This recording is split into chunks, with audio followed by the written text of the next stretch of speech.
Per Board Bylaw 0151, organizational meeting and Ohio Revised Code 3313.14 for annual organizational meeting and as outgoing president. I will begin the meeting as President Pro Tem until election of a president takes place further down on the agenda. I call to order the January 3rd, 2022 organizational meeting of the Cincinnati Board of Education. We welcome everyone and request everyone in the audience to please silence your cell phones. We're going to ask one of our new members, Mr. Craig, please lead us in the pledge.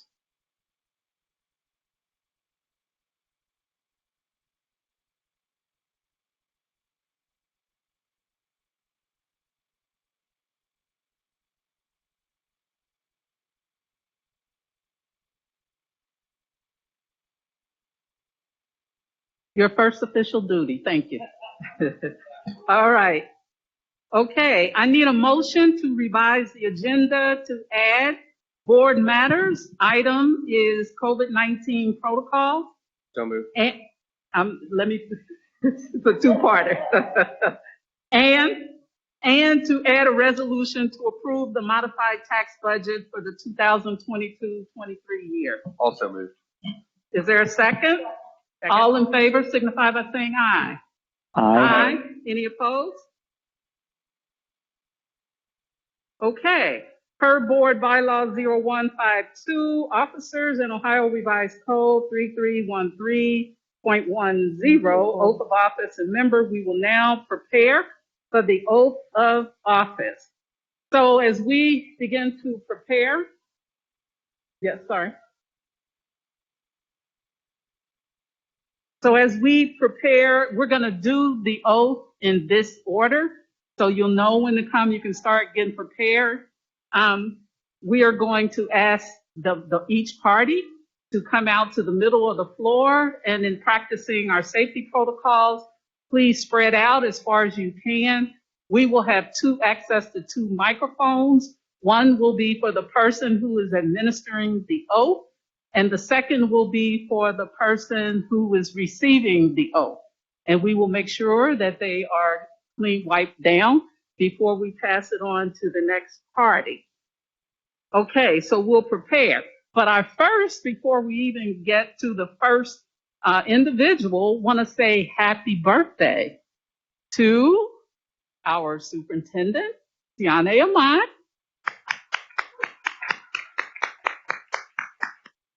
And to another new board member, Ms. Weinberg.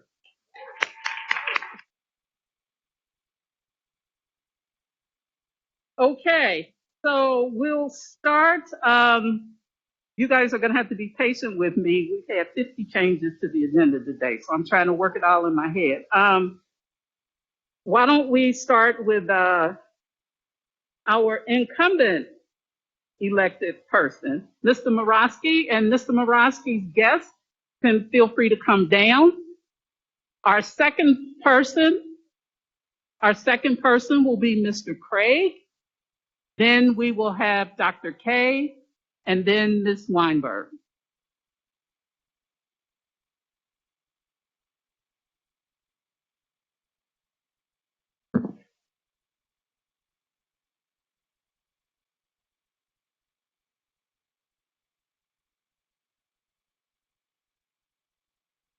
The oath is being administered by Katie Morosky. Oh. And James.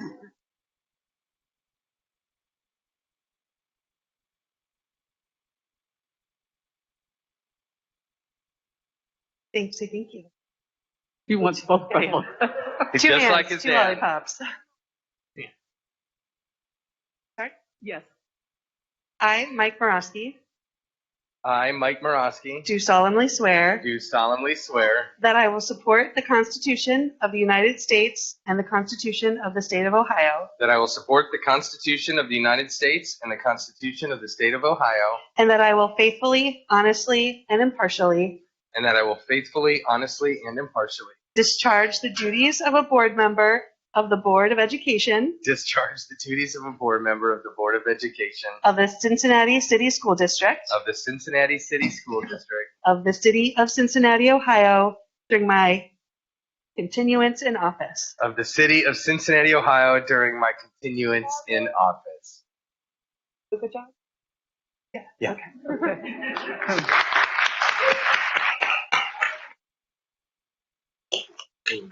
I love you so much. Mr. Morosky?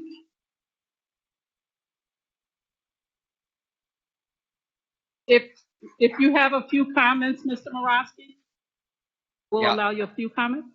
I'll be super brief. It is a true honor to be able to do this for another term. The past 4 years, some of the greatest 4 years and hardest 4 years of my life. I think the two are very much related. I'm looking out at a lot of faces that have been extremely supportive of me, yes, but of this district, more importantly, and our kids. So thank you all. You know who you are. We're going to need it again this year, I think, in a big way, and every year going forward. So my promise to you always is you will not always agree with me, but you can always know that I make the decisions I make after much thought and doing it for kids. So thanks so much. I appreciate you.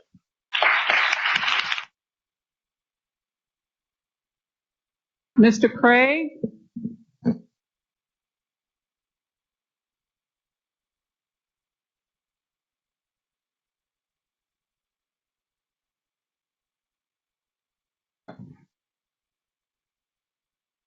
And I believe the oath will be administered by Mr. Craig's mom.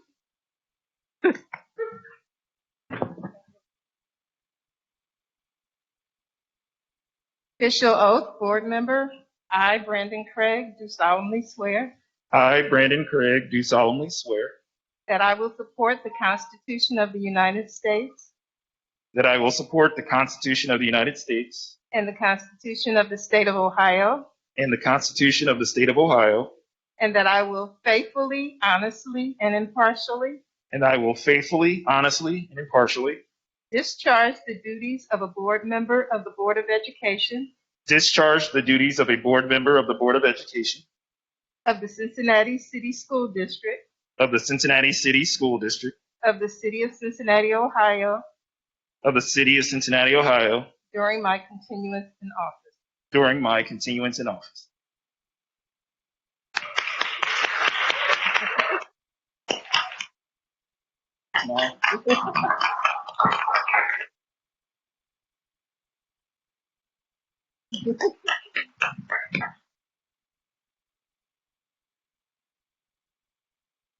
Okay, thank you.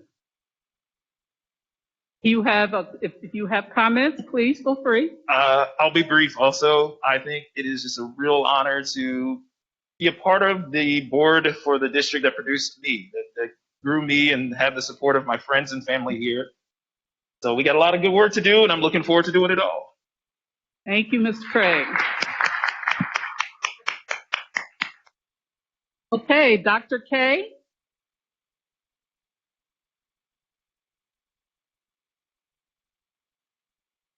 And the oath of office will be delivered by our next Vice Mayor, Kearney.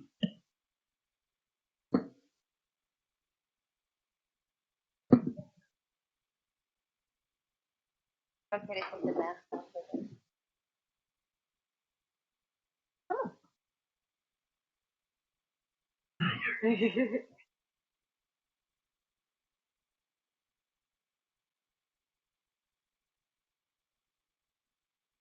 I, Dr. Kareem Moncrief Moffitt, I, Dr. Kareem Moncrief Moffitt, do solemnly swear do solemnly swear that I will support the Constitution of the United States and the Constitution of the State of Ohio, that I will support the Constitution of the United States and the Constitution of the State of Ohio, and that I will faithfully, honestly, and impartially and that I will faithfully, honestly, and impartially discharge the duties of a board member of the Board of Education discharge the duties of a board member of the Board of Education of the Cincinnati City School District of the Cincinnati City School District of the City of Cincinnati, Ohio, during my continuance in office.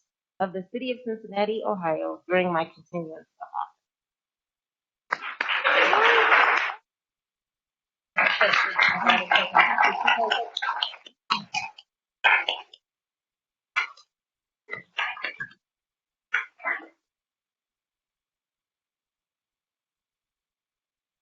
Hi, how are you?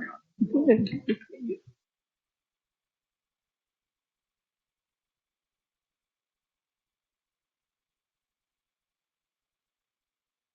Dr. K, please feel free for a few comments. I just want to say thank you so much. I am very humbled and honored for this responsibility, and I promise to keep students first. And this is a journey together. So please, if you've heard me on the campaign trail, I always end with "Don't leave me." So please don't leave me. Let's do it together.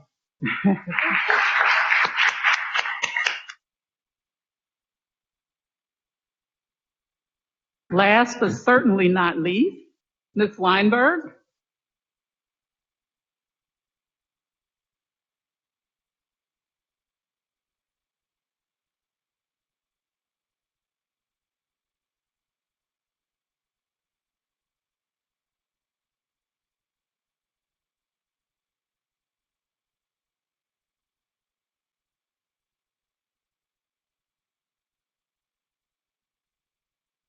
If you all come on over some, we can spread out a little bit.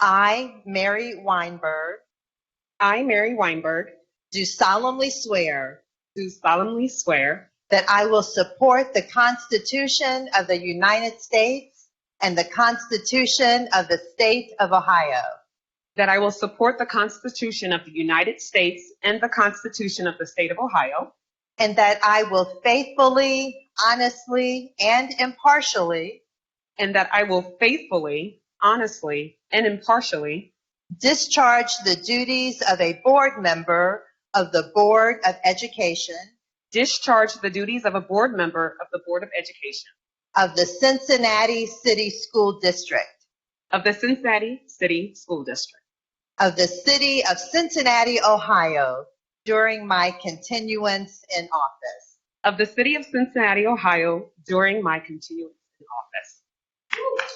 Congratulations.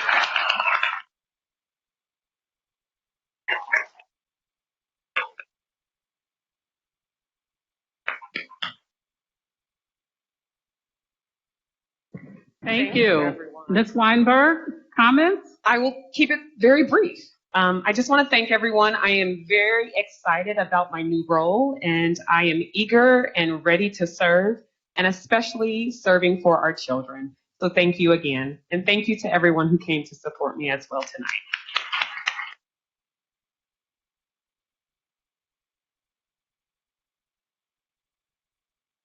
So congratulations to all of our newly elected members.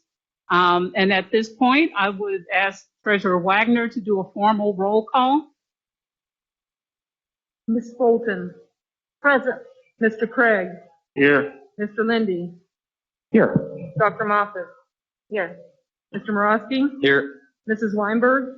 Present. President Jones. Here. So to our public, before we move on to the election of our officers, I want to say to the members of our group, I want to first introduce your 2022 Cincinnati Public Schools Board. We're all ready to go, right? Is that right? Okay, we're ready to go. So I personally want to congratulate everybody, and we plan to have a successful year. So great. Okay. So we're at the item on the agenda where we begin to elect our officers. And as you know from past experiences, it can be as long as we need it to be or short as we need it to be. But tonight is going to be short, right? Okay. So we're going to start the election off for the position of board president. Now, I need to say this is just a little bit of sort of instruction for the board members. I did check out sort of to make sure that Robert's Rules of Orders were in play and that we're doing the right thing. So we're going to open the floor up for nominations for the presidency. And then when we vote, it will be a roll call vote. When you exercise your vote, you will do so by giving your vote for the person. So you actually have to call their name. And Treasurer Wagner will keep account of the vote. If one person, and we have 3 nominees, if one person gets 4, which is the majority, then they will win the election. If there is a tie or the need for a runoff, you will take the top 2 vote getters to have a runoff for that. So we'll work it as far as we need to, but good luck to everybody. Okay, so nominations are now in order for the office of the president. Any nominations? Madam President? Ms. Bolton. Yes, I would be pleased and honored to nominate any one of the 3 people that have agreed to participate and offer their leadership. But at this moment in time, I nominate Carolyn Jones. Okay. You have nominated, Ms. Bolton has nominated Carolyn Jones. Are there any further nominations? Dr. Moffitt, I am pleased also to nominate any 3, but I'm going to nominate Mr. Lindy. Can I nominate Mr. Martin? Hold on. It had to be different. You are offering one nomination? I was offering 2, but I can offer 1. One nomination? Okay. I don't, 2 nominations, that would not be order, or I'm looking at our attorney. Okay, go ahead, Dr. K. I nominate both Lindy and Morosky. Okay, I can't hear you, I'm sorry. Lindy and Morosky? Okay. Are there any further nominations? Nominations are now closed. There have been 3 people nominated. They are Carolyn Jones, Ben Lindy, and Mike Morosky. As many as are in favor of, we're going to start with the roll call. President Jones? Yes. In past years, people have been able to offer some remarks. You're right. Okay. We do, we have done that in past years. We'll do it again. Thank you for reminding me. The nominees are allowed to just have a few brief comments about why they would like to serve in this role. And we always start with the first nominee. Although, as you know, typically in board meetings, I always go last, but I'll go first this time, okay? I just want to share, many of you may know this, some of you may not. I have served in this capacity for 4 years and am honored to have served in that capacity. I think that one of the things that I am hopeful for and that I will work toward is making sure that there's stability in our district. And as you know, it hasn't been very stable for the past couple years for a number of reasons and through no fault of any one person or process. But I do think given what we're going through now, we're still in the midst of a pandemic. We're in the middle of a superintendent search. We just took on and are working now with 3 new members who are coming on the board. I feel that there needs to be some stability in the board process. And for those who know me, know that I am a very process-oriented person.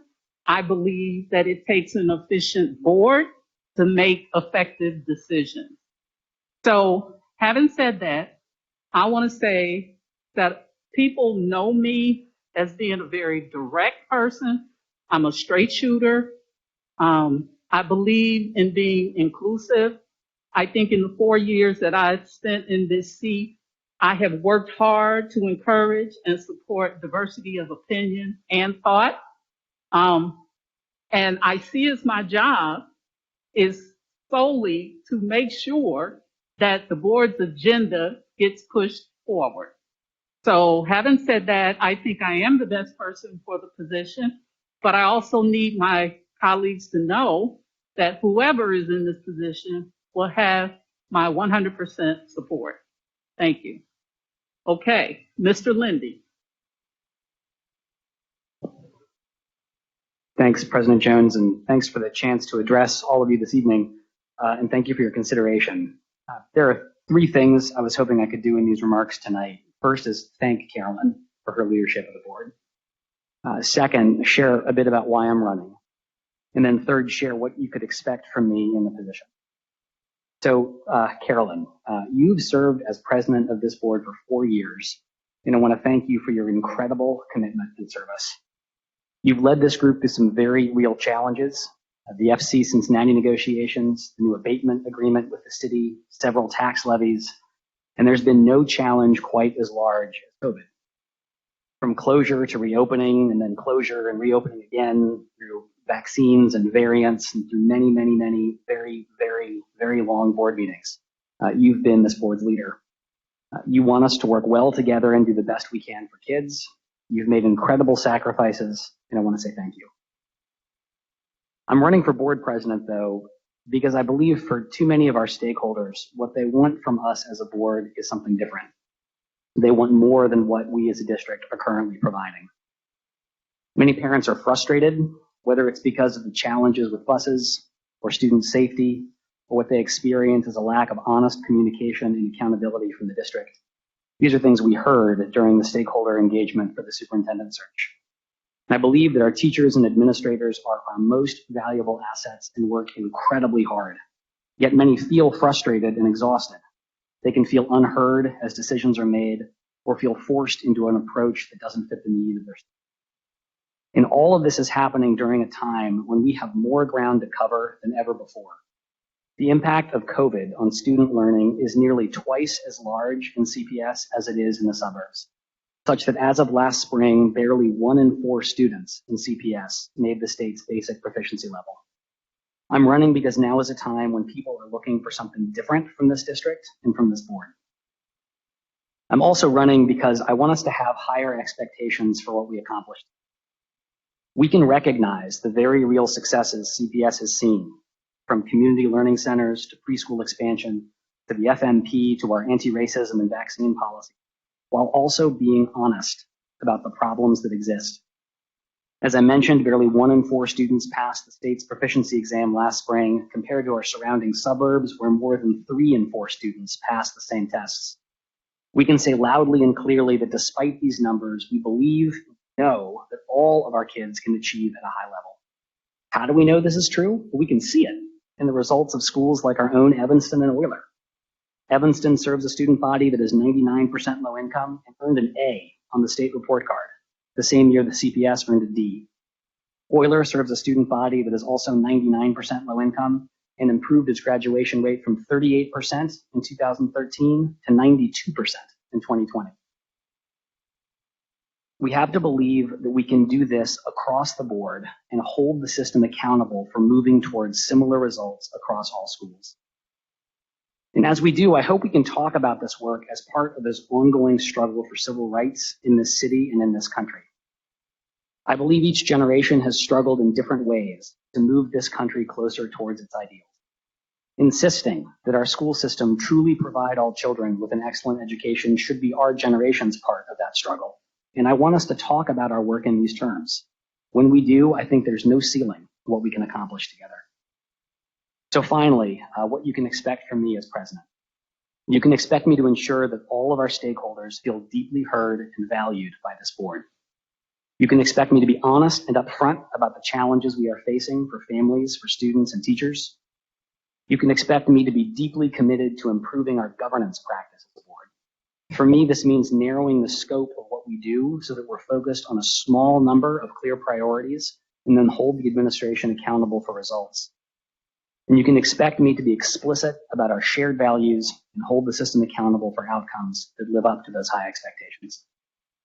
In closing, I want to add that whoever you support tonight, I believe the most important thing is to do what you think is best for children.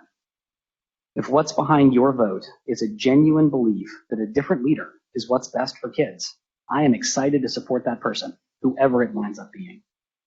If what's behind your vote is anything else, I'd ask you to choose courage and do what you think is best for kids. Thank you. Thank you, Mr. Lindy. Okay, our next nominee, Mr. Morosky. Thank you, President Jones. And thank you, Mr. Lindy, for your speech. It's an honor to be considered with these two folks who I've served with for 4 years and 2 years, respectively, both of whom I admire a great deal, not to beat a dead horse, but I will, no matter who becomes president. I look forward to supporting them in their vision for the district. So I'm going to keep my comments to my colleagues up here who are ultimately voting on this, and then for folks watching as well who are interested in this election of president. I'm going to keep my comments to my record that I think speaks very loudly to being community-facing and transparent. I have long said that this district needs to work on rebuilding trust after the past couple years. A lot of the things that have happened have been out of our control, yes, but I also think we need to have the courage to own that some of it has been in our control. I think we have damaged our trust. I think morale is low in buildings, teachers, administrators. I think people are excited to be back to school today. I think people are excited to teach kids and be with kids. I think we're all excited to do everything that we can to ensure that people can stay in school with their teachers and their friends. But the fact remains that morale is low. And when morale is low, that I experienced when I was a teacher for 10 years and as an assistant principal who directly oversaw teachers, when morale is low, it affects the children's learning in the classroom. To me, that's a major issue. And to me, we need somebody who has good relationships with the 3 incoming board members and 3 good relationships with the current 3 board members. I believe I have those good relationships, and I believe that I can use those relationships to rally around the new superintendent when he or she or they are selected to make sure that this district moves forward positively and rebuilds trust with the community's help while being transparent in the process. Lastly, I said I would let my record sort of speak for itself. We have this board meeting today while districts around the country are delaying the opening of school because of the resurgence of COVID. I use the term resurgence lightly because COVID never went away, and no hoping COVID will go away will make it go away. My record has spoken that I always put the health and safety of our families and our kids first, oftentimes being one of 7 who have done that, and I'm proud of that. And I think that this district has done an amazing job of keeping families safe. I think we did an amazing job in policy committee that I chaired the past 2 years in creating the state's only vaccine requirement for faculty and staff. And I'm confident, again, with somebody who has the good relationships with all 6 people sitting up here, which I believe that I do, and with our superintendent moving forward, we can ensure that we keep doors open for our kids while rebuilding trust in the community. Again, I think we need a community-facing president on this board. I believe I'm that person. I've spent my entire life in the community, working with people. I presently serve with 85 human services agencies in the county, working with everybody in the county who touches those services. And I believe I have an intimate understanding of what our families are going through day to day when they send their children into our buildings. I don't sit up here and make these decisions in a bubble. I sit up here and make these decisions with the experiences of the people in our community that we are educating. Lastly, our meetings, I believe, need to have more purpose. I believe our meetings need to be less scattershot, and I believe that I'm a person who can do that. Anyone who served with me on a committee that I've chaired will attest to the fact that I run a very efficient meeting, and I think that's important, as President Jones referenced, the process piece, so that we can keep the eye on the prize, which of course is our children. So I, again, in closing, appreciate the opportunity to even be considered with Mr. Lindy and President Jones, and would humbly ask my colleagues for their vote. Thank you, Mr. Morosky. So I'll repeat the nominations, and then I will ask Ms. Treasurer Wagner to do the roll call vote. So the nominees are Carolyn Jones, Ben Lindy, and Mike Morosky. Treasurer Wagner, please call the roll in that order. Ms. Bolton? Just a point of clarification, are we to say a The name name. of Yes. those three? Yes. Carolyn Jones. Mr. Craig? Ben Lindy. Mr. Lindy? Lindy? Dr. Moffitt? Lindy. Mr. Morosky? Morosky. Mrs. Weinberg? Lindy. President Jones? Jones. We have 4 votes for Mr. Lindy. All right.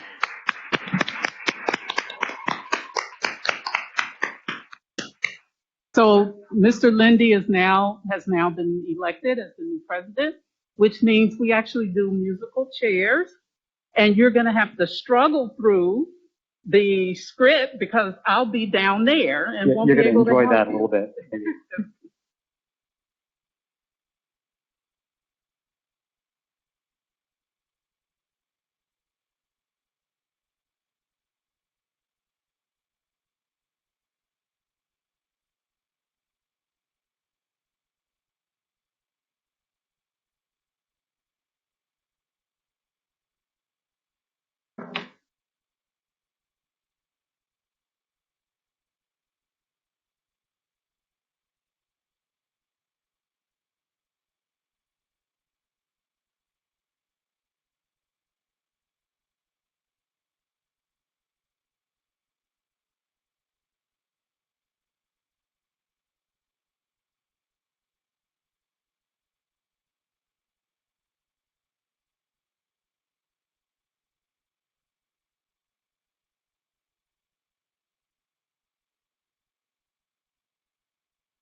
So please raise your right hand and repeat after me. I state your name, do solemnly swear I, Ben Lindy, do solemnly swear that I will support the Constitution of the United States and the Constitution of the State of Ohio, that I will support the Constitution of the United States and the Constitution of the State of Ohio, and that I will faithfully, honestly, and impartially and that I will faithfully, honestly, and impartially discharge the duties of President of the Board of Education discharge the duties of the President of the Board of Education of the Cincinnati City School District of the Cincinnati City School District of the City of Cincinnati, Ohio, during my continuance in office. of the City of Cincinnati during my continuance in office. Congratulations. Thank you.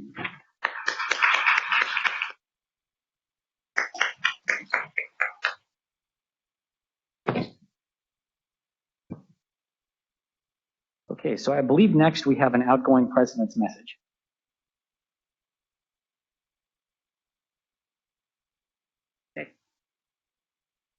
I had a script here. Let me find it.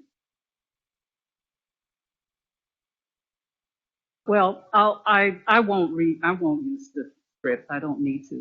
But first of all, let me say, it has indeed been an honor to serve in that role again, where I've served for 4 years. For those who are looking in at us, it's not easy to be a board member, let alone to be the board president. And to be honest with you, lots of people don't know what the role of the president is. But I see that role and have always seen that role as a leader among leaders. And I have always depended on my colleagues to help support whatever we needed to get accomplished with the board. It has been an honor. We have come a long way as a board. We fight like brothers and sisters, but then in the end, we all come together as a united body, which is the way it should be. I will say going out, now that I am not president, I'm going to give them hell in the committee. So you got what you asked for. I will give them hell in the committees, but I am looking forward to redirecting my energy and not so much facilitating the process, but really doing what I really love, and that is working in a student-centered way putting students at the forefront of everything that we do. So thank you so much.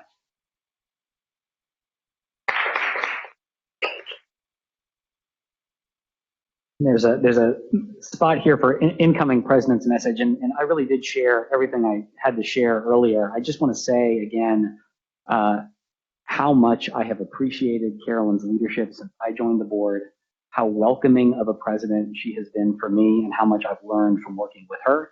And I'm also very excited about this next chapter together. So thank you very much. Okay, so we are going to have an election of a vice president, which will proceed, I think, the same way, starting with nominations. I would like to nominate Carolyn Jones to be vice president. Are there any other nominations? Ms. Weinberg? I would like to nominate Eve Bolton. So we have two. We have Carolyn Jones and Eve Bolton. Any others? Okay. So then we have a chance for each person to make a couple of remarks if they'd like to. Board Member Jones, is there anything you'd like to share? I'm all remarked out. All remarked out. I want to offer. Excellent. I will say that just as I said in my opening, I'm here to support the presidency. Ben and I have talked before, and in terms of how this role would support that role, and I'm willing to give 100% to ensuring the success of the role and do what I can. Thank you. Thank you, Board Member Jones. Board Member Bolton. Yes, thank you for the opportunity, and I appreciate Member Weinberg nominating me. It's a great honor to sit on this board, and I'm so excited about the future of this board and what we're able to do. I would appreciate being vice president, and I also think that Carolyn Jones would be a great vice president as well. And so I appreciate the hopes, and I would say only one additional thing is that Mr. Lindy and I have enjoyed working together in the superintendent search as the two board members that were kind of tagged with that responsibility. But again, I hope this doesn't sound too vain, but I don't think you can miss with either Carolyn or me. And this is the future of the board, and we appreciate it. And I also want to say, last thing, I think with this many new members, I think it's exciting, and it's a great mix of very diverse opinions and very diverse experiences. And appreciate the opportunity to serve. I would like to be vice president, and I'm also happy in serving. As Carolyn has mentioned, where much of the real work is done, which is in committee. So thank you. Okay, so then I believe we'll have a roll call vote for our vice president. Ms. Bolton? Bolton? Mr. Craig? Jones. Mr. Lindy? Jones. Dr. Moffitt? Jones. Mr. Morosky? Bolton. Mrs. Weinberg? Jones. Mrs. Jones? Jones. Mrs. Jones has the vote. Okay, so I have to move again? I would tell you, walking down there, you just stand back here.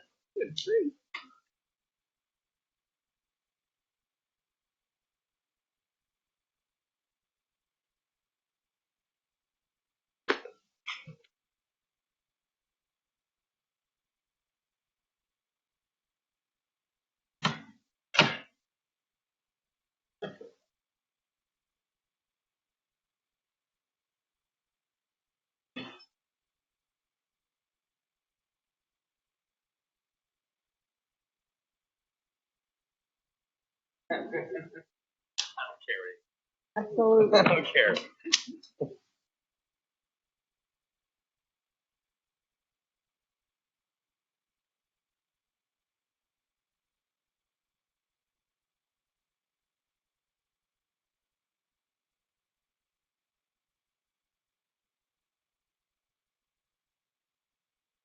Okay, now I know that our new vice president says she was remarked out, but there is a spot here for, you got to get the oath first. We'll do the oath first.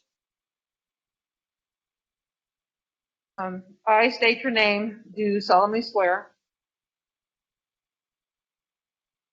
that I will support the Constitution of the United States and the Constitution of the State of Ohio, and the Constitution of the State of Ohio, and that I will faithfully, honestly, and impartially and that I will faithfully, honestly, and impartially discharge the duties of Vice President of the Board of Education discharge the duties of Vice President of the Board of Education of the Cincinnati City School District of the Cincinnati City School District of the City of Cincinnati, Ohio, during my continuance in office. of the City of Cincinnati, Ohio, during my continuance in office. Congratulations. Thank you.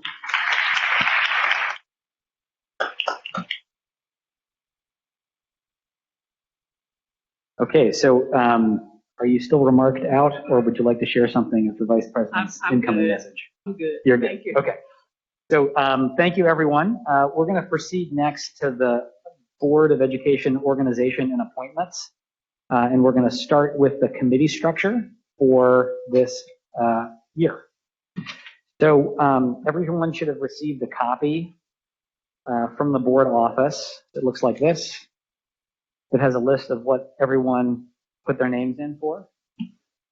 And I think just to manage expectations, I'm probably going to make 1,000 mistakes in the next hour or two, and then over the next couple board meetings.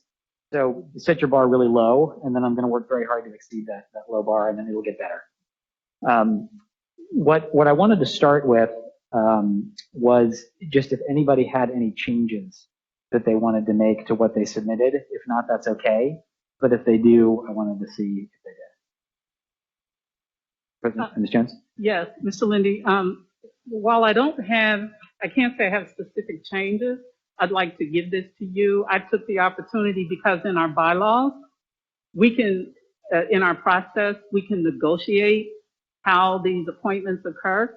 I just took the liberty of trying to balance some of the committees. I'm going to give it to you, and I know you have your own information. But I also, when we get to the appointments, I just want to make a few comments because That'd be great. I had our office sort of follow up on these to bring some clarity to them. So when you get to that point, but I'll give this to you. And what I did was I tried to balance all the committees with what people wanted. So everybody got something that they wanted. And then there was a veteran board member assigned to all of the committees. So there's at least one veteran board member and then new members. So everybody got the one assignment that they wanted and then assigned. But I'll let you just take a look at that and you can do with it as you wish. I think this is great. I think this is incredibly helpful. And I think except you got to change my name. My name. Yeah. I think that the place it's very, very aligned to this is to hear from each person. If you didn't indicate it on here, if you have a first choice. I know some people did say that and some people didn't. But if we could go down, maybe starting with Ms. Weinberg, and if you don't, it's okay. But if you have one that's a top choice, let me know, and then we'll see where that gets us. My first choice would be Health and Safety Committee. Okay. Thanks, Ms. Weinberg.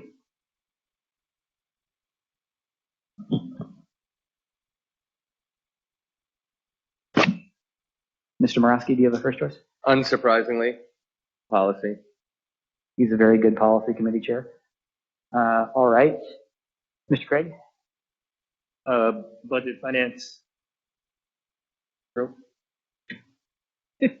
All right. Treasurer Wagner's class. That's a great choice. And Ms. Bolden?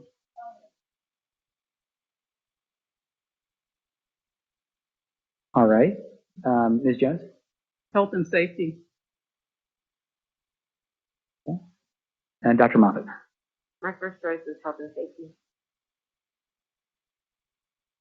Okay, so I think my proposal, and please disagree if you have a better idea here, I think if we give everybody their first choice, we can honor all of the important issues you brought up. Ms. Jones, about making sure that there's a mix of veteran and new people on committees. So, for example, I think this would make our health and safety committee Ms. Jones, who would be returning, Mr. Craig, who would be new, and Ms. Weinberg, who would be new. You said budget. So where I said it should be Dr. Moffat, and who did I say instead? Craig. And that's not right. Okay. So I think the headline stays the same, which is we have a nice mix of new and returning. And then if we go to policy, we could certainly give that to Mr. Morosky. If we go to finance, we could do Ms. Bolton and Mr. Craig. Gives us a mix of returning and new. So bear with me for just a second.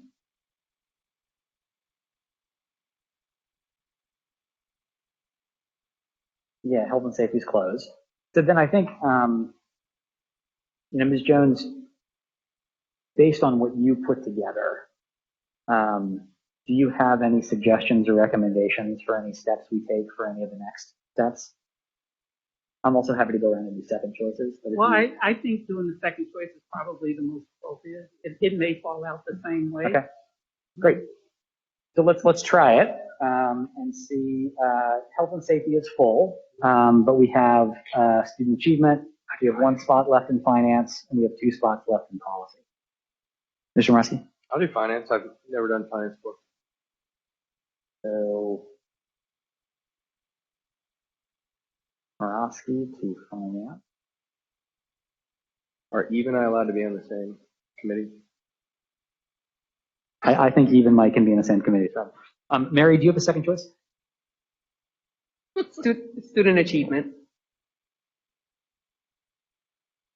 Okay. Mr. Craig? Student achievement. Ms. Bolton? On the board, I'm happy to go to policy and leave student achievement. Okay. Kicking and screaming, but Ms. Jones? Student achievement. That's great, because then we have maybe at least one veteran there. Yeah. And then Dr. Moffat? Okay, so student achievement was my choice, but I'm happy. It can still be your choice. It can definitely still be your choice. That was my next. But if we're having a veteran on there. Well, I think so. We'll put you on there for a second. So I think what I'm going to do here is close finance, because Mr. Morosky, Ms. Bolton, and Mr. Craig would give us 3, and we have a mix of new and returning. And then let's put Ms. Bolton in policy with Mr. Morosky, and let's put Ms. Jones in student achievement.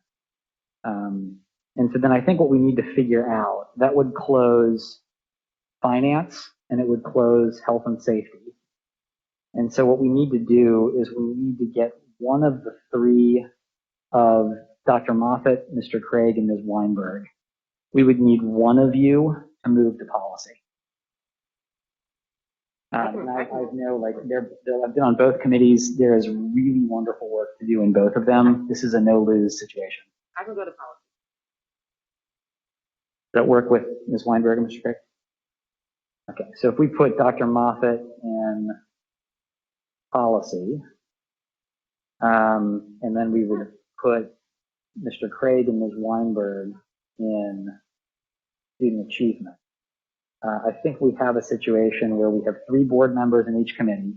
We have a mix of new and old, and everyone has gotten either their first or second. not new and old. New and Veteran, ever young. Is that better? ancient, even I'll take that. Yes. How about new and returning? On my sheet it said returning.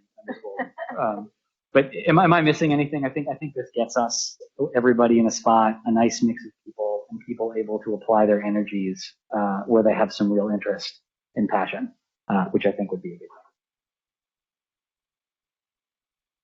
As a Yes, point of ma'am. reference, the Finance Committee also then is serving on the Audit Committee. So we know that. Great. Great. Thank you. Okay. So then, Ms. Jones, I might ask, you had some work you had done on the appointments. Yes. At the bottom of the sheet, what we ask people to do, these are all of the board appointments. These appointments are committees, both local, state, and national, that we serve on. And we, every year at organizational meeting, we always assign one or two people. Some of these are, a couple of them are committees that more than one person can attend. And as we go down, I am happy to identify which ones those are.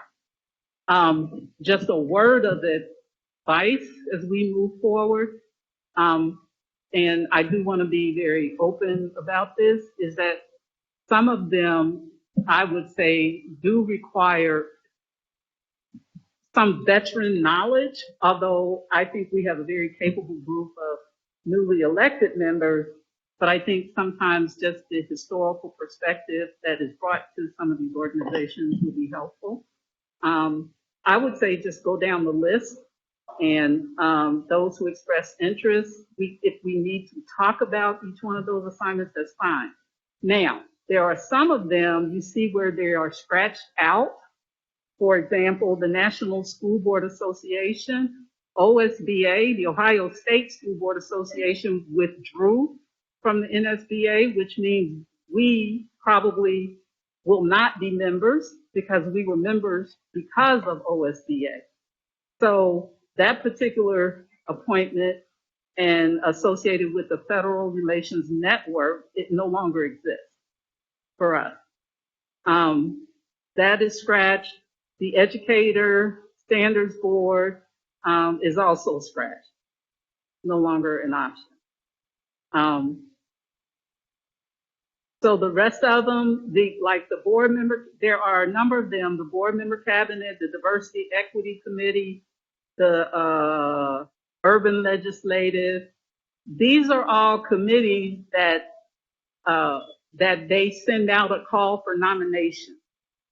So even if we appointed people tonight, their names would have to be submitted for consideration. Doesn't mean that it's guaranteed that our appointments would get in, because those appointments are made by the president, the OSBA group.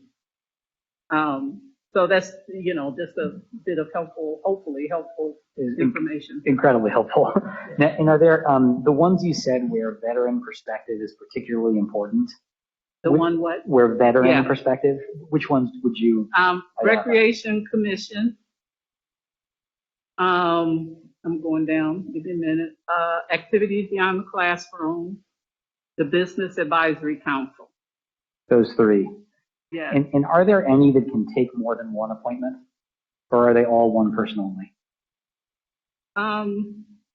My opinion is that for those three, we probably shouldn't take more than one. Mm-hmm. There are others like the Council of Great City Schools, which we can have an appointment and an alternate.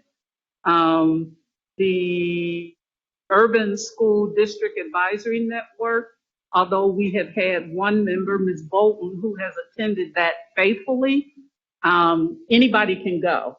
So it would be an excellent opportunity for our newer board members to join that group so that they'll have the opportunity to meet with other large urban districts. So right. Groups like that, we take more, as many as we want to join. Great.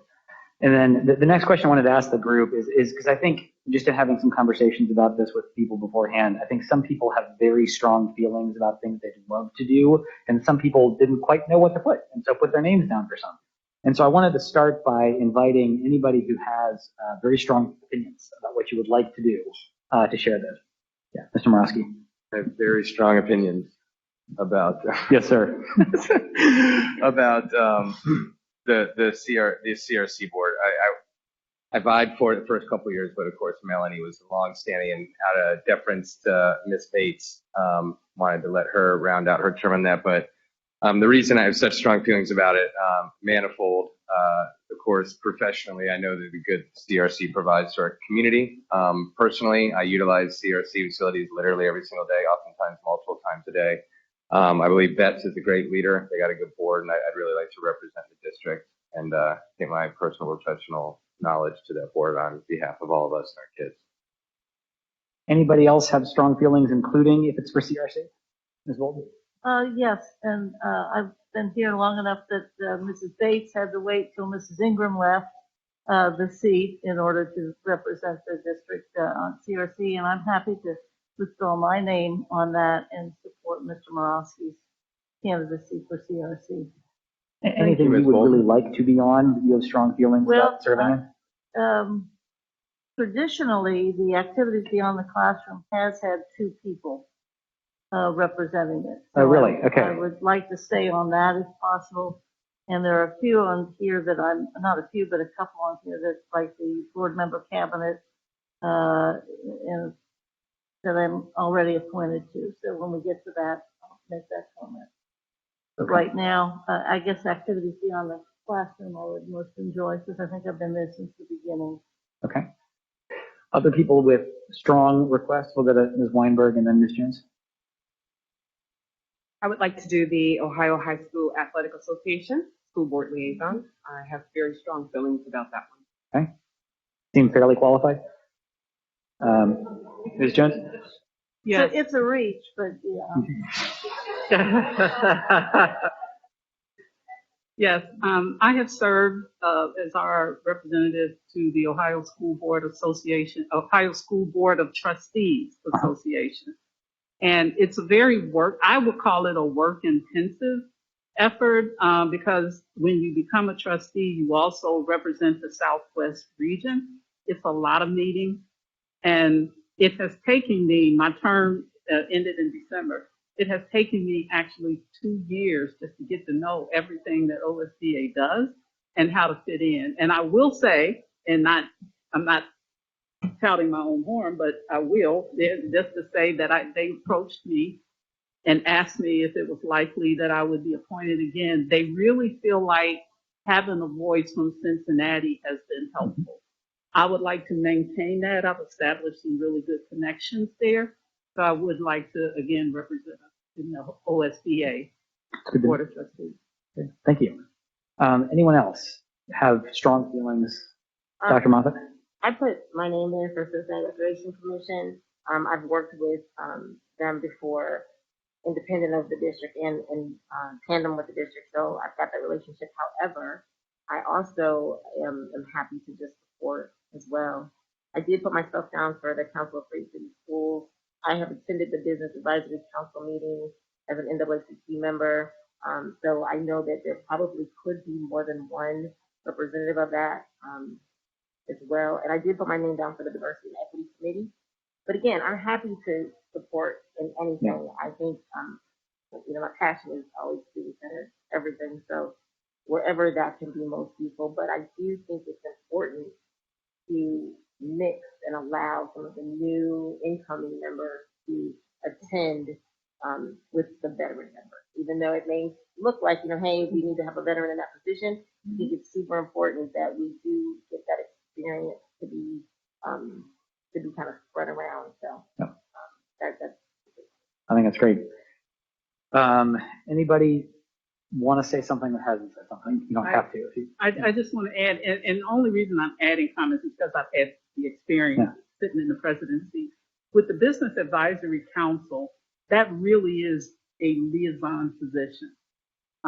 They ask to have a voice from the board at the table, but we are well represented in the Business Advisory Council by staff.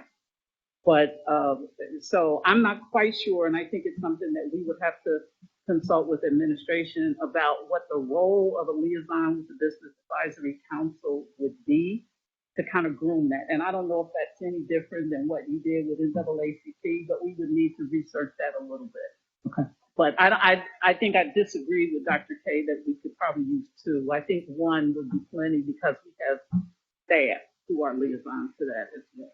Got it. Well, I think we'll go through each one. I just want to see if does anybody have strong feelings about anything that we haven't set up. It's okay. Great.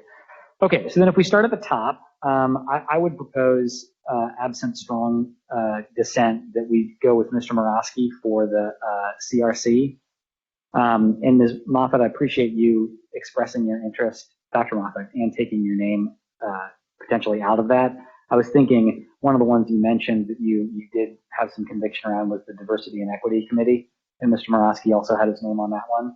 So I'm inclined to then have you do on the Diversity and Equity Committee. Does that work?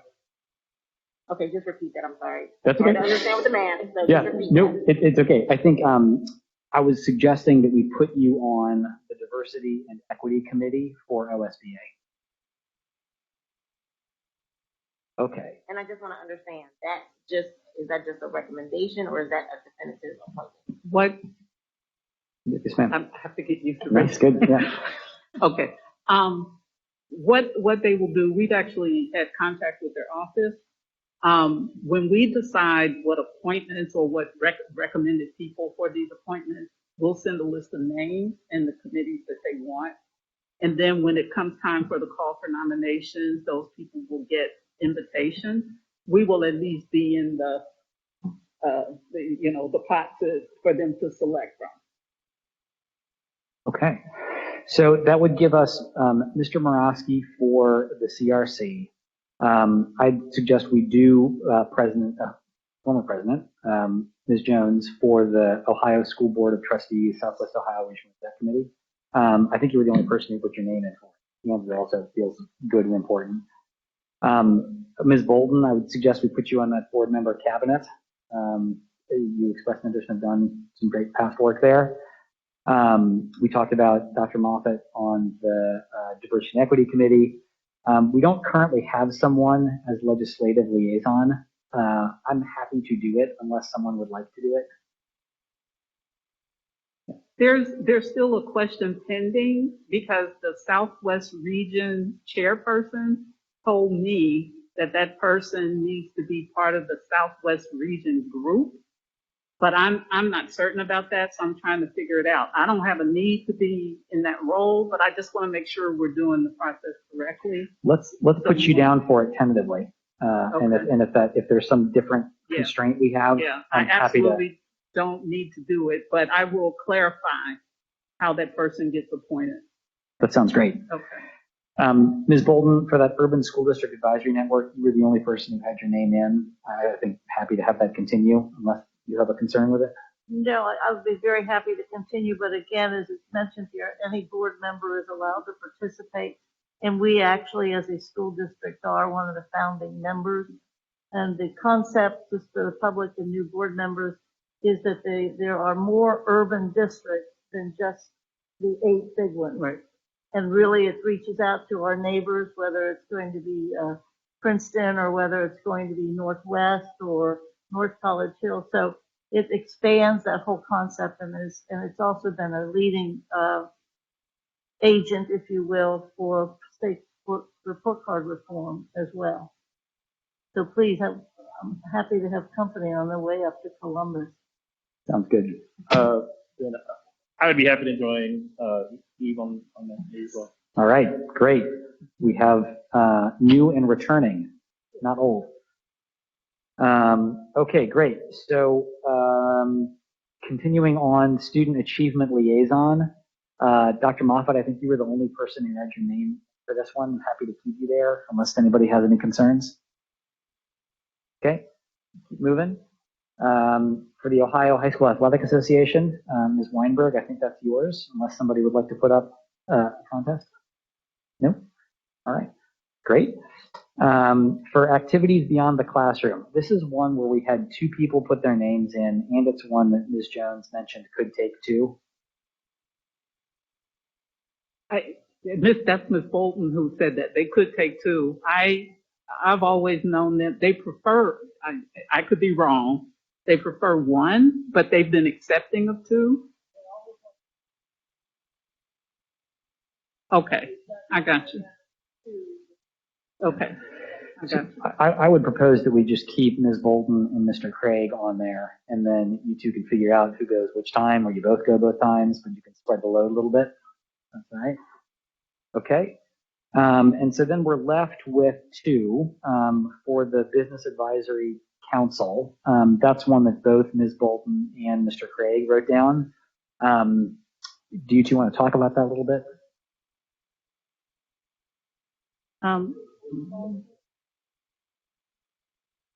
I might have written that down wrong. Was it Dr. K or Dr. Mo?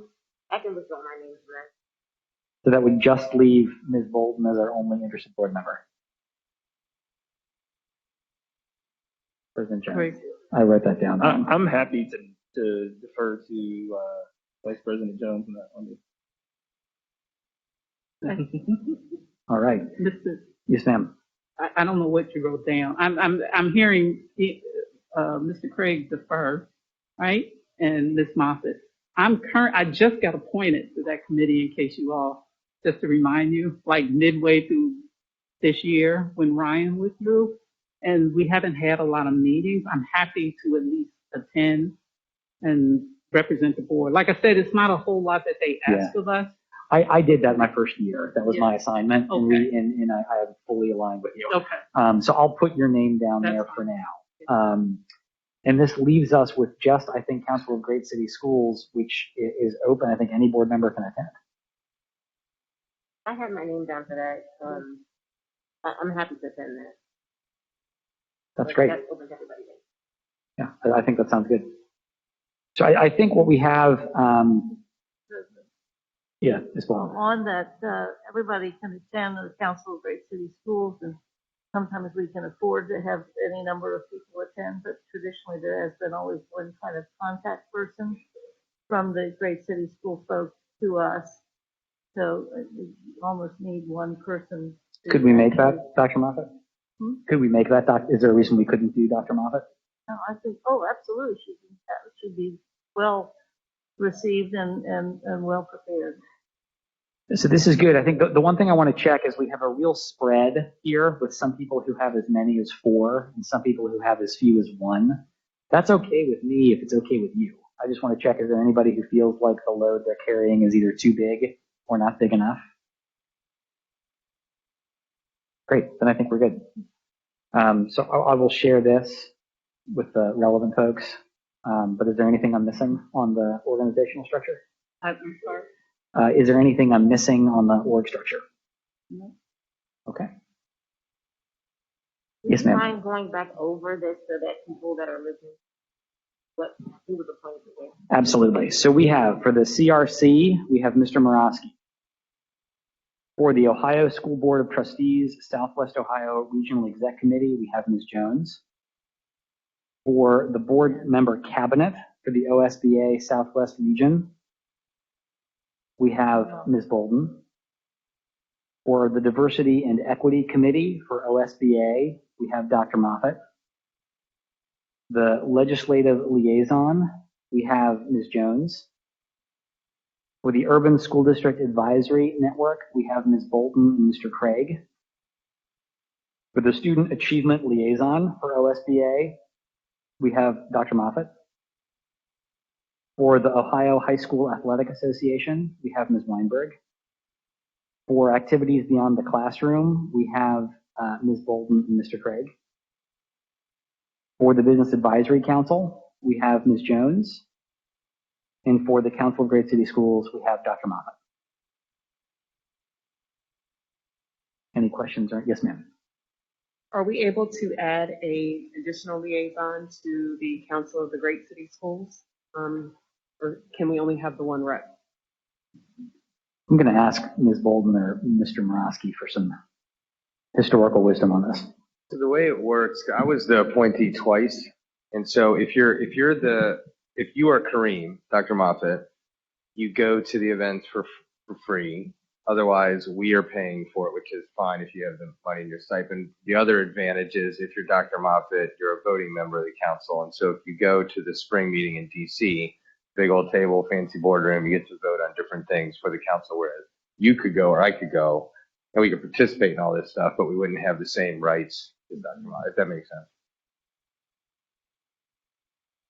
What's that make you think, Ms. Weinberg? Anything you want us to change? No? Okay. Okay, so then I think we have our 2022 Board of Education organization appointments, which needs a voice vote. Is that right? Treasurer Wagner?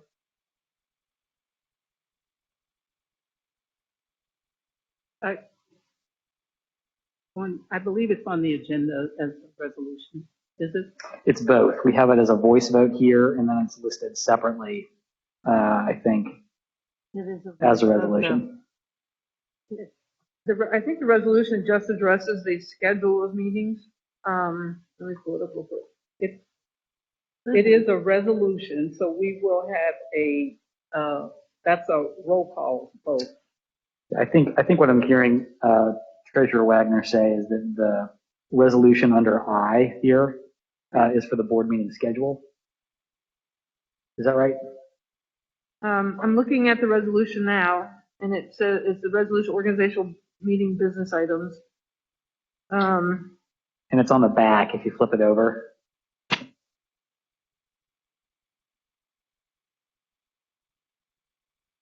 I just haven't had experience. It is a voice, it is a roll call vote to accept this tonight. Yes.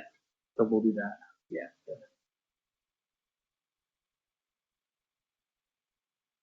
Okay. So the organization is a voice vote. The resolution is a roll call. The resolution is adopting your meeting schedule. The organization is just a voice vote. Okay, so can we take that voice vote? So you need a motion and then a seconder, and then you can do voice vote. Okay, so is there a motion to accept the 2022 Board of Education organizational structure? So moved. Is there a second? Second. All in favor? Aye. Yes. Any opposed? Okay, thank you very much. Okay, so we're going to go then into next on the agenda. We have, I believe, resolutions. And I believe we have two. One is the tax budget, and the other is the organizational meeting business item. Is there a motion to adopt the tax budget resolution from earlier this evening? Yes, ma'am. May I offer a suggestion Please. to have the the chair of finance present that resolution for approval? That sounds great. Current chair, would you like to propose that resolution for approval? Yes, or we'll all go to jail. Let's Let's propose, please. as a result of the law requiring us to have this particular budget hearing, and as a result of the presentation and the items presented by our treasurer, I so move that we adopt the tax budget resolution. Is there a second? Second. Any discussion? Treasurer Wagner? Ms. Bolton? Aye. Mr. Craig? Aye. Ms. Jones? Yes. Dr. Moffat? Yes. Mr. Morosky? Yes. Mrs. Weinberg? Yes. President Lindy? Yes. So now I think we have a resolution to approve the 2022 organizational meeting business items for the Cincinnati Board of Education. At least on my materials, this is on the back of the agenda, if anybody is looking for it. And Ms. Jones, is there someone who should present this resolution? Anybody? Okay. Would someone like to make a motion to approve this resolution? I'll present. All right. If that's okay. Great. Okay. I want to present the resolution to approve the 2022 organizational meeting business items. I submit this for approval as written. Is there a second? Second. Any discussion? Okay, Treasurer Wagner? Ms. Bolton? Aye. Mr. Craig? Aye. Ms. Jones? Yes. Dr. Moffat? Yes. Mr. Morosky? Yes. Mrs. Weinberg? Yes. President Lindy? Yes. So that motion carries. And I believe we're moving on now to board matters, nearing the end of the evening. On my copy here, I have board matters COVID-19 protocols. We also add something to this when we modified the agenda earlier, which was the. Yeah, we added the COVID protocol. We have the COVID protocol plan, which is going to be introduced through a presentation by Superintendent Lamont. Great. That was the only one. There's nothing else that was added. No. Okay. Great. So, Interim Superintendent Lamont. Thank you.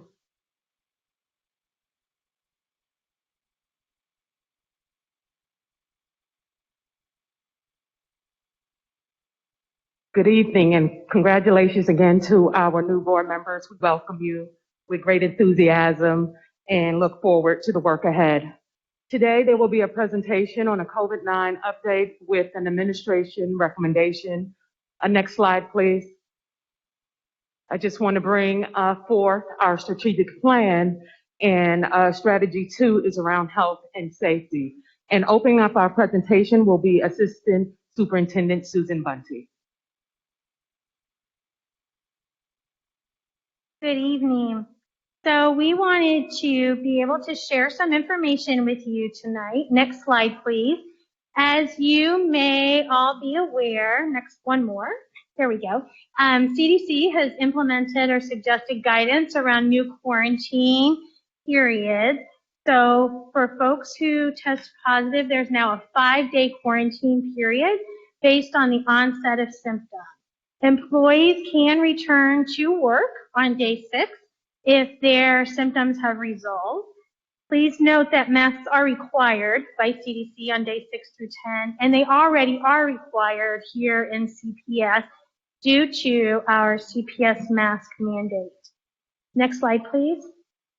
We recognize that we still have many folks who wish to become vaccinated, so as a result, we are providing additional opportunities for vaccination.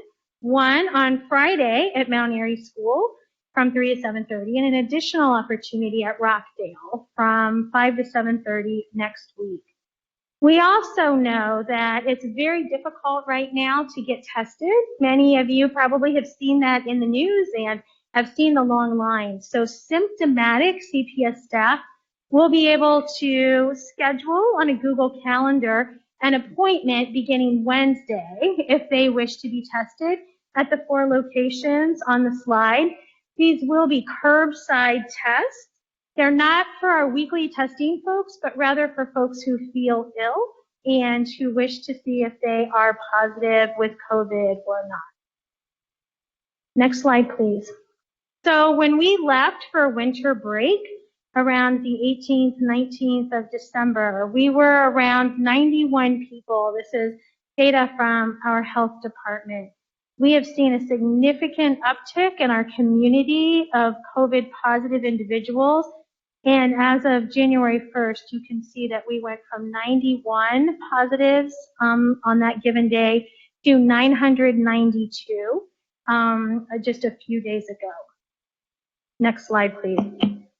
This has impacted us here in Cincinnati Public Schools. So today, our certificated attendance was at about 85%. You can see our civil service attendance was 79%, and here at the Ed Center, we had about a 76% attendance rate. On Thursday, when I called our interim superintendent, I said that we had 31 calls to the hotline. I then called her yesterday and said that number had ballooned to 300. As I've been sitting here listening to the presentations this evening, we've received 88 more. We've had 23 nurses who were absent today, and the sub-fill rate is typically in the high 60s during this period of COVID. Many of those substitutes are retired teachers. Today, our sub-fill rate was 37. Student attendance is typically high 80s, low 90s. Today it was 77%. And we typically identify 15 students as COVID positive on any given day through the last nearly 2 years. Today we had 80. We recognized that in order to maintain operations, that we needed to have our central office staff members go out and assist. We had more than 60 people go out to schools today. Without that support, we would have had to close 11 of those buildings. And we are grateful for our central office staff who provided support in a variety of ways. The health department sent a memo with many data points on it, but the one that was very compelling to me was that the cases are doubling roughly every 3 days. And you can see that on the graph that we viewed earlier. Next slide, please. Now, Ms. Amat is going to share with you our recommendation. Thank you, Ms. Bunty. So our recommendation, as you heard all the facts and the information, due to the increased community spread and the staff shortage, our recommendation for the board is to consider distance or remote learning January 6th through the 18th. Doing it January 6th will give parents an opportunity to prepare. We are stating that the return is tentative as we continue to look at community spread and staff absenteeism. Already on the calendar for board meetings, we have January 10th and January 15th, and administration is prepared to give those updates at that time. How this will work, it will be very similar to what we did in the past, going full remote, all students learning from home through Google Meets with teachers and access lessons through Schoology, and most staff will work remotely. Some jobs, they will have to come in person. Next slide, please. And this is the proposed schedule. If you look at that first row of students, we are recommending Thursday and Friday, remote distance learning. Monday is already a PD day, then Friday distance learning, then Dr. King holiday on the 17th, and our tentative return on the 18th. And then you'll see how it works for the staff. We've also been in communication with our full services, and we are prepared to send go home meals on the 5th, and then have a meal hub for pickup on the 12th. Next slide, please. We have divided the digital divide. We have closed the digital divide over the last year and a half. So all of our students have devices. We did not collect those devices. They still have access to those devices, so can participate in Google Meet and then access and submit assignments through Schoology. We can continue to have our technology support, and it's open and able to assist all of our families. The number is 363-0688. And as far as athletics and other events, they will continue, but we recommend going to limiting the number of guests to 2, and then recruiters can attend those events, sporting events. Next slide. As far as the communication plan, we heard loud and clear when we were going through this a year and a half ago, clear communication. So whatever the board decide, we are able as administrators to implement what you would like fully. We will start with a clear communication plan as far as parents, email, text, robocall, backpack home, and social media. And as far as our staff, email, robocall, and we have a principal leadership meeting on the books for tomorrow at 10 a.m., depending on what the decision is. Next slide, please. That concludes the presentation, and myself and Ms. Bunty are here to answer any questions and participate in any discussion. Thank you, Interim Superintendent Amat. Board member questions. Ms. Weinberg. You stated that you want to make sure that all of the students obviously are sent home with their devices. My concern would be, what about the internet access? Ensuring that all the students have working internet. What is the plan for that?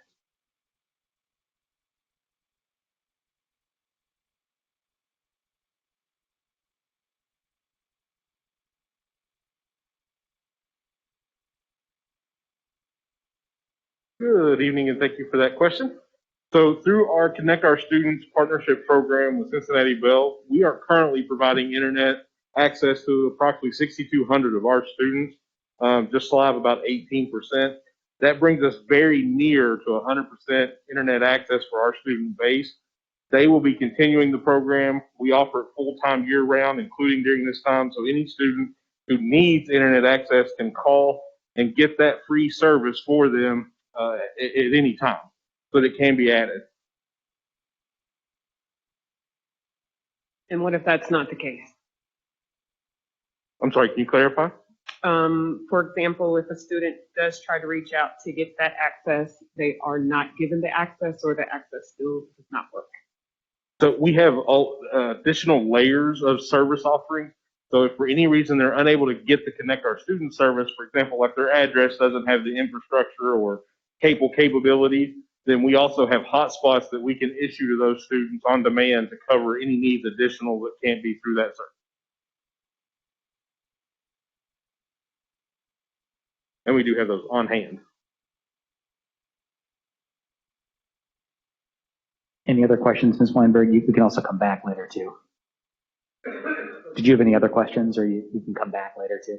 I did have another question, but it's not about internet access. Can I go ahead and ask that? Please, yeah. The next question would be, would all 65 schools be removed? That is the recommendation.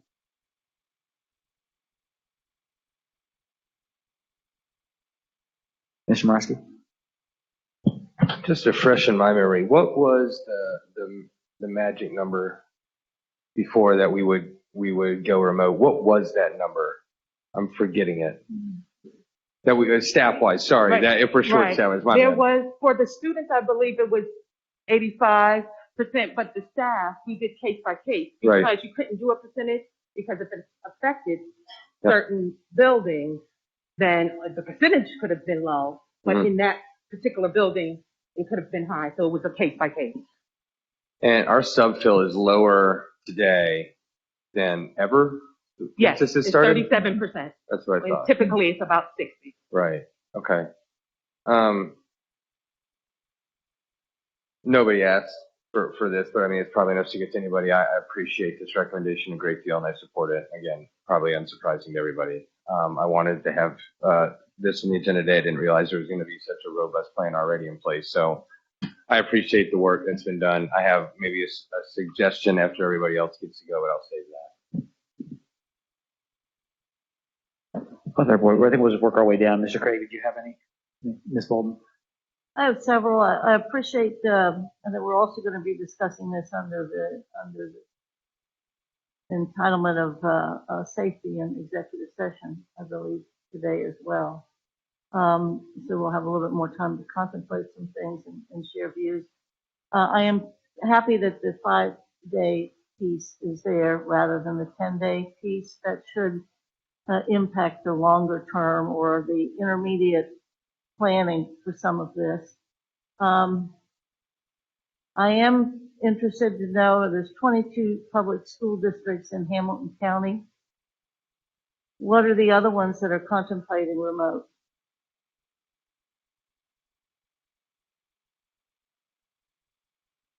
What I can say is I've been in communications with an administrator with the Hamilton County Education Center, and we are all facing a staffing shortage. So everyone is having these conversations because, like Ms. Bunty shared, on Friday we were at 31 calls, and then over the weekend 300.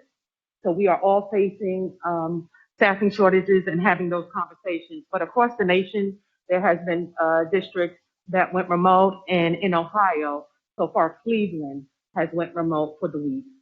So they did not return this week. And I know Columbus is contemplating it, and I've spoken with folks in Toledo too that are still having a discussion about it. But my question is, where we live in the state of Ohio with 22 public school districts, who of our neighbors are contemplating shutting down or going remote and shutting down physically? Because when we get closed, it is not only an instructional issue and a health issue, it's a nutrition issue. It's in the winter, I worry about many of our families not even having enough heat in the buildings that we're sending these kids to. So I want to compare us to our neighbors more than necessarily looking at some of the other urbans that are contemplating. I know we're all facing the same situation. And you mentioned in here, I appreciate the central office doing what they've done and our school sites doing what they've done. But I think the turnaround time is actually too short for families I'm familiar with. Many of these people have just gotten back and have many months of work under their belt because they gave up their jobs to be home because of the need for remote. So I look forward to talking about this a great deal more, but I'm not predisposed to shut down rather the whole district. And I will also say, apparently we were on the national news on MSNBC where Nicole Wallace was talking about our attendance rate.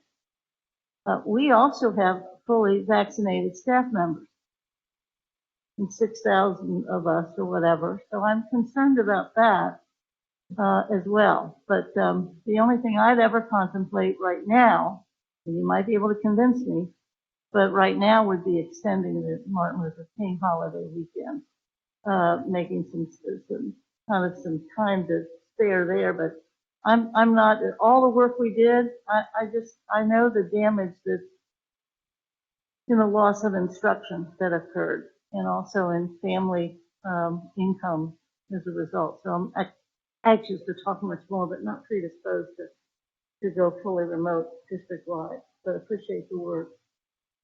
Thanks, Ms. Bolton. President Ms. Jones? Yes. I'll get it right at some point. Okay. I think we're all concerned. It seems like we're back where we started a while ago. I think the strong suit of the aspect of this is we're not talking a long-term remote learning unless things get so severely worse. So the short-term scenario sounds better to me. I do have a question about on the hotline. So the numbers are measured based on the number of calls that come through the hotline. But I'm guessing that there are probably other folks that haven't used the hotline to report that they can't come, or what is, do you think The 300 that we quoted were actual cases. Okay, 300 actual cases. And we don't even really know how many students, right? How are we tracking how many students? So I wanted to kind of tag on to our interim superintendent's answer as well. So the calls that come into the hotline represent solely COVID positive or close contact. We also know that we're in the middle of flu season, so we're seeing a lot of flu and other respiratory illnesses. In terms of students, we had 80 positive students today. Typically, we run about 15. Okay. And so one of the options to consider, and we've talked about this before, is to do it school by school. But with 300 teachers or staff out, that's a pretty huge percentage. And is it across all districts? Are there more schools that are more heavily impacted than others? Yes, we would have had to close 11 today. 11. Yes. Okay, thank you. Dr. Moffitt? That's the problem with going last, is all your questions already get asked. I do have some questions about, can we break this down, either school by school, elementary versus high school? I'm a little concerned about doing this completely remote across the entire district. If there are schools where this is not negatively impacting us, can they remain open? I also would like to see, if it is possible, can we do something, where school is a safe option for many of our students. So is it possible that we could, before we go remote, do something creative? Is there an option for us to do something prior to this remote? Because I'm afraid that this is not enough time for many parents. And if I'm afraid that our students and our families may not have enough time to prepare, even though it sounds like we're only talking about 6 instructional aids. Are they really ready for that? And could it get worse? And then we're talking about an extended period of time. I would like to see us be super prepared and do something prior to this so that we're stepping into remote options. But my question is do all of our schools have to be closed Can we do something where it's just high schools versus elementary schools? Is it a particular demographic of neighborhoods?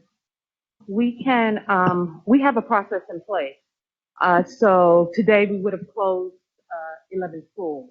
So it would not have been across the district. We have those 11 schools. I sent a memo in an email, so it will reference those schools, and it was random. So it wasn't like just high schools or elementary. We didn't see a pattern in the data. It was across the board. We knew it was important to open today, and so that's why all hands on deck from central office. So we will continue. I don't know if Ms. Bunty, if you want to share that process of how we go about instead of closing the entire district school by school, but it's usually you will get notice. Parents will get notice the day before. Every afternoon, we meet at 4 o'clock. There is a team that meets. We review the data, student data, as well as staff data, and schools and classrooms and grade levels are placed into a watch status if the absences are significant. The next day, those same schools are reviewed, and we try very hard to make decisions by 1 o'clock around classroom closure so that we can notify our families. And as you all know, over the last year and a half, we have closed several classrooms and some grade levels in response to either staffing and or students.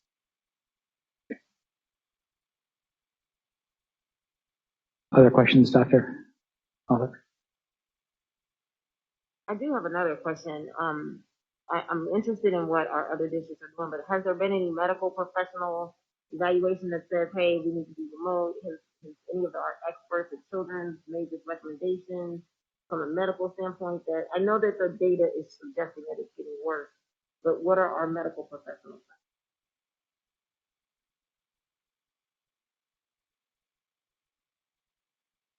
Just as in the past year and a half, they will not give us a recommendation to close. They are giving us factual information on the community spread, and from there we will take that information and make a decision. They are working with the health department, working diligently to help with the nurse shortage, because we don't have two areas that we saw today was the nurse shortage, so providing the health support was not there, and food services. We had 30 members from dining services down. So again, it's not just the classroom, it's widespread. So I think I have a couple questions I'd like to ask, and then we can certainly do others. But I think as a preface to some of my questions, I want to share that for me, going virtual is an option of last resort. And I'm not saying everybody has to agree with me or not. I just want to be clear on where I am. I think that it is, both as a former teacher and as a parent, as a board member, it is just really hard. I think we've seen the impact that it had on student learning. We talked about that earlier. And if you don't have adults to open the building and be there with the children, I understand why it's not possible to have that school in person. And so I'm kind of wrestling with how to make sense of this, because I would like to do anything other than go virtual if we can. And so some of the questions I had were, as you look at what options we have, like I absolutely hear the administration recommending one. I appreciate that. Are there others that you looked at? If there are, can you talk about the pros and cons of them? Like if we did something different, what would happen? And just kind of help us get a sense of that a little bit. For us, it's two options: to close building by building. We have the decision rules around that. We meet with, and we will continue to meet with the medical professionals in either option, but continue to meet with the medical professionals to have the data and use the data to make an informed decision. The two options is to close classroom by classroom, school by school, or to close the district because of the staffing. It is very difficult to covered classrooms. So what will take place, and it has already taken place throughout the school year, is combining classrooms. So it does affect instruction. And I would like to say this was a very difficult decision for administration. And we also believe it should be the very last option as well. We know of the stress that it has caused family, staff, and our community. Our concern is around sustainability and having the people to have a safe environment where kids are eating and getting the health services that they need and the academics. But the two options is a school by school closure or across the district and resetting. And I appreciate, I think those two options sound like the right ones and they sound clear. I think the thing I'm not following is if we're in a situation where we can't have a building open safely because we don't have the staff, we just close that building. Like I have a hard time seeing how what we get from closing, making everything virtual, as opposed to just doing case by case. Can someone else may understand, and I may be the only one missing it, but could you talk a little bit about that? Mr. Marsky. I just think, I don't know if this answers the question directly. Thank you, President Lindy. I don't know if it answers your question directly. To me, it feels crass to say some kids, you're fine, continue to go back and be put at risk when we know we're eventually going to shut down. Because if we don't shut down for this pandemic, the pandemic is going to shut us down. And being preemptive about it, to me, is better practice than waiting. And I got other things I'd like to say too, but to me, if we just go case by case, it just feels odd that some schools are going to be closed. I'd love to see a list of the schools that would have been closed today. Are they all? I believe Ms. Davis sent it in email to you. So we have all the schools that are listed. So, and maybe that's just a feeling. Maybe it's just an optics thing. I don't know, but to me, it just doesn't feel good. And again, with the rate this pandemic is increasing, I think it's better. I think it's better to err on the side of caution than proactive. I think I want to bring in some other voices too, but I think it's important for us to pull apart two issues. One is an issue around student and staff safety because of the virus. And the other is whether we can actually run a school because we don't have enough adults in the building. Because I think that I'm speaking for no one other than myself, but I'm based on what I've read and seen, I don't have a safety concern around running schools with Omicron, given the precautions, given the vaccines, given all the steps that we've taken. I am very open to the idea that like we need adults to be in the building to run it safely, to drive the bus, to run the cafeteria, to teach the instruction, all those things. But I think there might be two issues floating around. And you're absolutely correct. We believe our buildings are very safe. We have one of, when you talk about comparing to other Hamilton County schools, one of the only that really committed to the CDC guidelines that we kept in place all year round. So our schools are safe. For us, it is the staff. And that's why it's important to look at the community spread because our staff is a part of the community. And so that's how it affected us. But we believe our buildings are safe. We don't have the staff to cover to sustain it. Just from a process point, and then we'll go to Ms. Jones, and Mr. Craig, my proposal would be we let people share kind of other thoughts they're having or questions they want to ask. And then I do think there are two very clear options.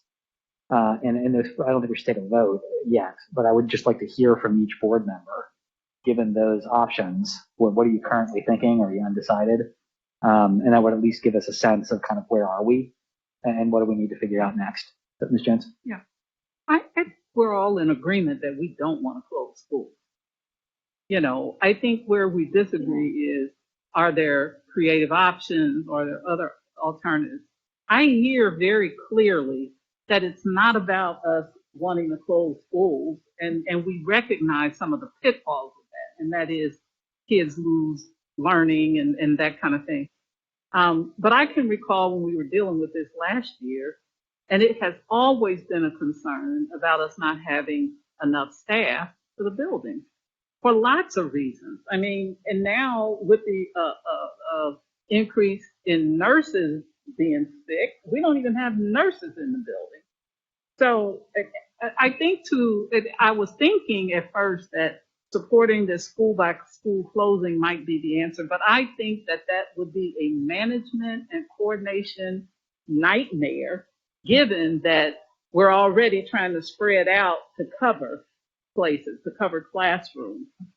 So I think where I am with this is the community spread is increasing.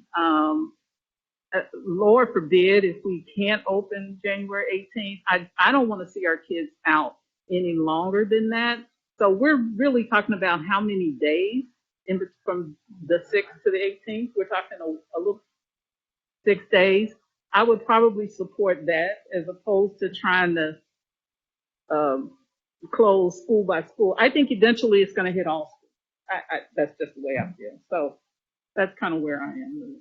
Thank you. Mr. Craig? Yeah, so I kind of have two questions as a result of this. So, and I think the discussion is a good discussion about the lack of staffing, if that is the kind of the driving force behind this decision, because I think what we are saying is we don't have staff in the schools to be able to operate each school in a good capacity that's safe and provide for our students. Is the other aspect of when do we and how do we decide the return back? Because I think if we're looking at goals and we're saying that this is something we're going to look at on the, over the next few weeks, how are we determining what those measurables are that says we now are able to facilitate a return? Mr. Craig, that's a wonderful question. That's why we meet with our medical experts and we continue to look at the local trends in our own data. So that's why it's very important that we are putting things in place like the testing foresight for our staff members. That is brand new. And so I want to thank the health department for joining the partnership with us. So on Wednesday, we will have that data. We also are adding vaccination sites and then making sure that our hotline is up and running. So we are collecting the data on an ongoing daily basis to make those decisions. And just looking at the already pre-scheduled meeting, it worked out that they were kind of two in between those 6 days of lost instruction. And then I think my follow-up then also is the communication aspect of the return. Because I think the other negative to this idea of having kind of this set date of the 18th as the stop point is that what we're communicating, that a prior date prior to the 18th, you will receive notice from the district saying students will be returning on an alternative date if there's a different date, or I guess kind of how are we communicating that return? Because I think that is the other part of this being problematic, is that this does mean students are home, does mean Right. Parents have to adjust their schedules to that, and if we give them some time as far as leeway to get out, how do we give them time to adjust back to coming back in? So I would say definitely, that's why it's tentative and having those meetings. The more time we can give parents, the better. The optimum situation is that we are returning, that we are seeing a downward trend in our community data, in our own data, and that we can return. Let's do Ms. Bolden, and then what I'd like to do is just, we have an option A and an option B, and this is not a vote, it's just a pulse check to see where the group is. I'd just like to hear from each person. We'll start with Ms. Weinberg and go down. I promise I won't always start on this end, but just hear, what you're currently thinking, including if you're undecided. Ms. What if Bolden. I'm still thinking? Sounds great. We'll get Ms. Bolden and then we'll come back. Well, first of all, the 5-day thing changes the outlook, or it should, because we've been working from 10. Right. So that should change even the work that the administration is doing and figuring out. And very frankly, all last year, the major reason we shut down was that staff wasn't able to come to work. I mean, that's why we were shutting down, more than our fear of we had a reason to be fearful, and we still have a reason to be fearful regarding health. But we also have a fully vaccinated staff. Now, when we passed that, I really didn't foresee even, we have a variant that is less deadly but more contagious. But with Mr. Lindy, shutting the whole district down is completely unacceptable, because I don't understand why urban children and urban families have to be shut down when the suburban people are going to school and the parochial people are going to school. I don't understand it. And once again, and I think we try to do the right thing, but I know and you know better than anybody the devastation of, even when we were doing remote grade and we dealt with all the equity issues, those children lost years that may not be retrievable. And I don't want our kids and families to have to go through this, and this board to start to go talk about rebuilding trust will start to look like we did before, 2 weeks here and on, and 2 weeks there. It's the same path we're going down, and I will resist it.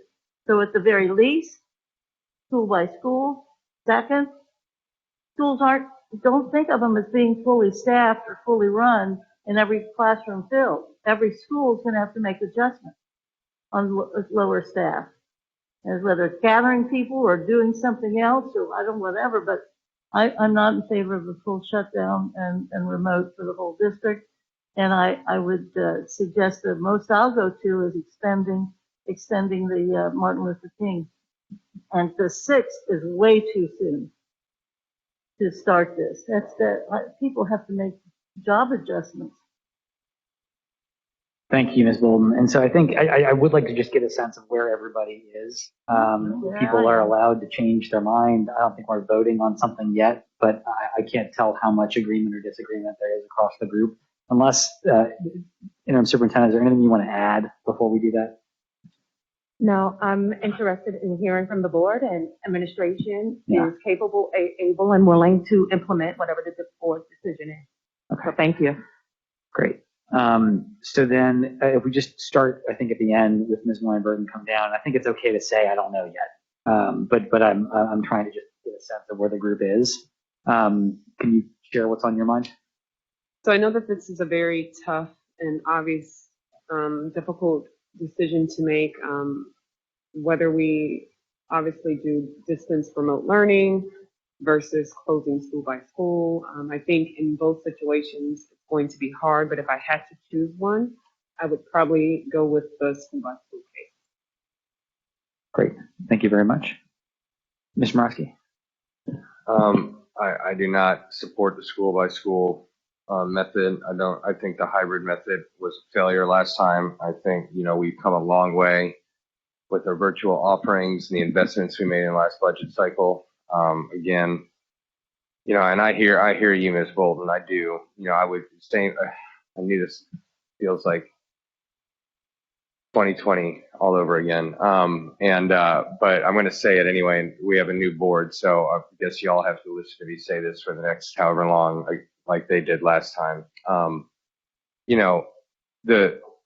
understand the comparisons to parochial who don't report their numbers and who have serious problems with COVID outbreaks, but they don't have to say anything about it. And the suburban districts, I think it's apples and oranges. Our kids are getting the disease, particularly the Omicron virus, that we know zero about as far as how it affects kids, except that it transmits to them almost immediately. We know zero about what it's doing to their bodies. I'm not willing to gamble with that. I support full distance. I support the interim superintendent's plan that was proposed tonight. I have a number of other things I would like to propose. I will assign to policy committee that we revise our vaccination policy to include boosters and that we require boosters of all of our staff. I also would like to at some point have a real discussion about purchasing very high quality masks for every 3 to 5 year old who cannot be vaccinated in the district. Because when we talk about this, we need to remember we have preschools in our buildings. We're talking about 3 to 5 year olds, and we're talking about playing with their health, and it's something I can't get behind.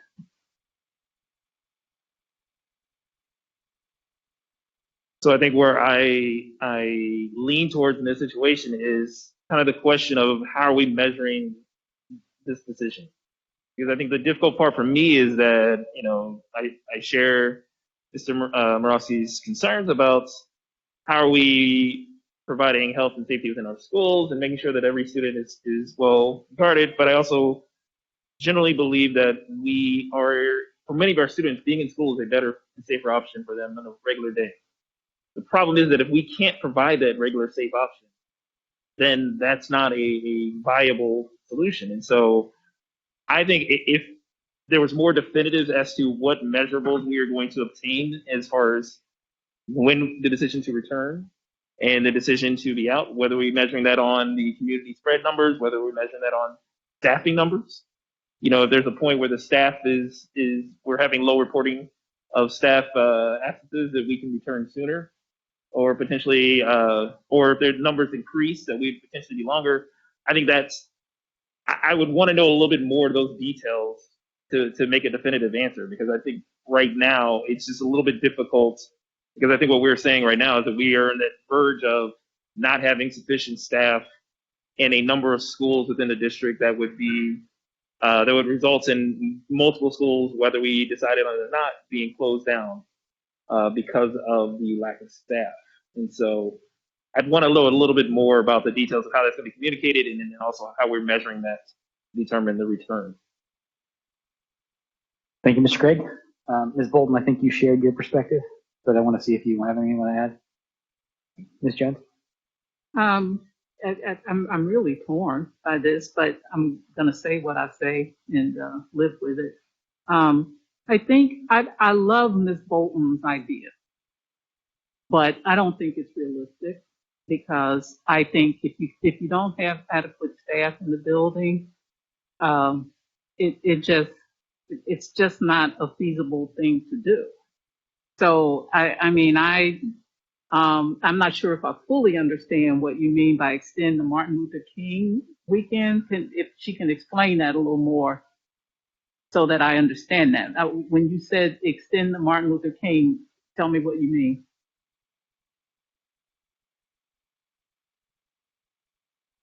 Try to take action in some way. Yes.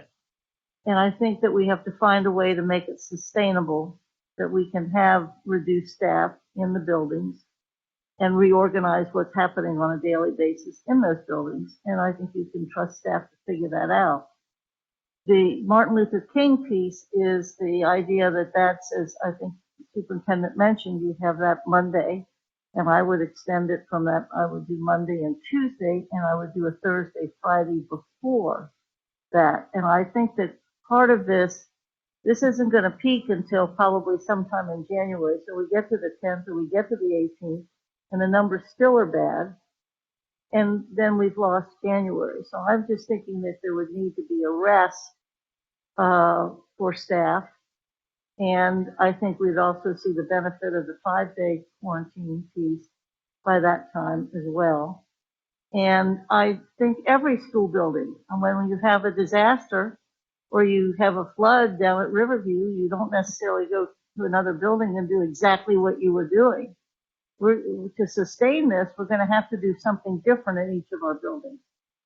And I think we can do that for this period of time till we get to that break, have that break, and then see where we really are. But again, I'm very concerned that after all this vaccination efforts, we have this kind of attendance. So well, thank you, and I want to bring in Dr. K here in a second. Are you finished? Finish? Yeah. Mm-hmm. I didn't give my. Please, sorry. That's the piece that I'm most concerned about. That seems like a high number of breakthroughs. If in fact people are getting vaccinated, that's an extremely high rate of breakthrough. So that says something to me about people either not getting tested or vaccinated or whatever. I think where I am with this, I don't want to see our kids lose anymore. But I think at this point, I have to support the temporary remote. But I also think we have to stay close to it. And I'd be much more apt to support looking at schools coming back earlier if they can. You know, if a school can staff it, let's get them back in as soon as possible. But right now, I'm not comfortable with trying to staff with the options that I'm hearing, it just doesn't make sense to me that we continue to go through this when we know we don't have people to staff it. So that's kind of where I am. I hope I made sense. Thank you, Ms. Jones. Dr. Bonner. I agree with many of my colleagues up here. I do have a couple questions. If our staff, with staff that are low. So if staffing is the issue, I guess I'm a little confused with how going remote solves the staffing issue. So, excuse me for that one, but that to me does not seem like remote causes a solution to that problem. I also have not, I looked on the email, I didn't see the data yet of the schools. I think that the demographic of where the cases are is extremely important. When you're making a decision that's going to impact the district, you need all of the information for the district. And so I would like to see, is this a particular neighborhood, or can we be creative with how we are addressing this and do it differently than what we did before? I completely agree with my board member Eve in that I don't believe that shutting the schools down should be our option at the moment. I think getting this information out to our parents, preparing them that this can happen, giving them resolutions like, hey, we need you all to get vaccinated, but vaccination is not the solution. But getting this information out, preparing that this is happening, I don't see us being able to do that in 3 or 4 days. I just effectively and differently. I think that this is an opportunity for us to really be creative, and I think we're going to get all or nothing, and that bothers me. I'm not for remote learning because there are, depending upon the data, there are students who could benefit from having the building open. And if it's not impacting your school, or if your school is only maybe 1 or 2% impacted, why are we closing that building? I would like to see, if the staffing is an issue, I would like to see us be very, very creative with solving the staffing issue so that we can keep the buildings open. So my question is, if the staff is an issue, how is remote learning going to solve that? And my other, I still remain very consistent in that I believe that there are multiple options prior to remote, and I don't see where we have resolved them. I think it does our children, my personal opinion, more damage to see parochial school students and other students in suburban schools. It does them damage to have them watch them go to school and our kids are remote. I'm concerned about our social emotional learning for our kids. I think that I haven't heard anything about the mental health of going remote. I understand the medical health is an issue, but we're not doing enough to prepare our families and our students for the education that they're going to have to change and what that is impacting them for their learning styles and their social emotional learning. And let's work on the staffing, giving them some support as well. I'm not for remote at this time. I do think the Martin Luther King holiday is a really great time for us to maybe use that as a jumping board, but we've got work to do prior to that. So I know, sorry, Dr. Arthur. Did I cut you off? Yeah. You're good. I know Ms. Jones wants to get in a comment. I want to share when she's done just where I am and then try to summarize where I think we are. And then other people may have some other comments and we can go from there. So I'll go after you. Okay. I respect what everybody is saying, but I'm not hearing us offer any creative ideas about how to do it differently. Ms. Bolton is suggesting the school by school, and I could go with that, but I just lost my train of thought. I'm sorry. What creative options are people thinking about? What's keeping the other schools open? Well, I'm asking what's keeping them open, but my sense is, and according to what Mr. Morosky say, I believe they're not reporting their data. So we don't know what their rate is, not truly. Everybody's sick out there. So I don't know. That's why I said I'm torn. I really want to have a good solution to this. But what creative options do we have? It's a good question. And I want to just share, I think we heard from everybody. I want to put my sense out there too of kind of where my head is. I think at the moment, I would strongly advocate for a school by school approach because I just haven't heard, and I'm very open to being corrected on this or to new information would address this. But what I haven't heard yet is what the downside to the school by school approach is. Is there a reason that doesn't work? There may be a really good reason it doesn't work, but at the moment that's what is seeming preferable. And so I think what I want to do is, Mr. Morosky, I want to give you a chance here. In addition to the inequity of it, and I would love if we could hear the 11 schools that would have had to close today because the email that was sent to us, we cannot access. I would love to know what 11 schools would have had to close today if we could get that up here real quick, but also more pragmatically, families that have kids in different schools. We talk about not wanting to inconvenience families, which we're going to do if we go remote. And can we please stop saying shut down schools? And can we please say go remote, because we're not shutting down school. We're going remote and taking a stance in favor of public health if we do this, which it sounds like we will not. But we talk about not wanting to inconvenience families. What is more inconvenient than closing school by school? So that's an answer to your question. Thank you. And so I think, you know, when I asked everybody to share what they were where they were thinking, I said it's not a vote, and I don't think it is. But just to, I think, play back what I think I heard from the group is that there are some real divided opinions. Like I don't think this is one where everybody feels the same. But by my just notes that I wrote down, it looked like for Eve, for Mary, for Kareem, and for myself, those were voices that, at least by our current thinking, were leaning towards a school by school approach. Whereas from Mike and from Carolyn, more of a push for a district wide approach. And what I heard from Brandon was that there's some open questions about what the measurables are for when we would go virtual versus when we would come in person. If I'm missing any of that, please correct me, but I wanted to give the administration a chance to respond to kind of what you're hearing from us. I would like to respond to some of the questions that I wrote down here. As far as the staffing issue, the 300 is not just teachers, it's all the staff.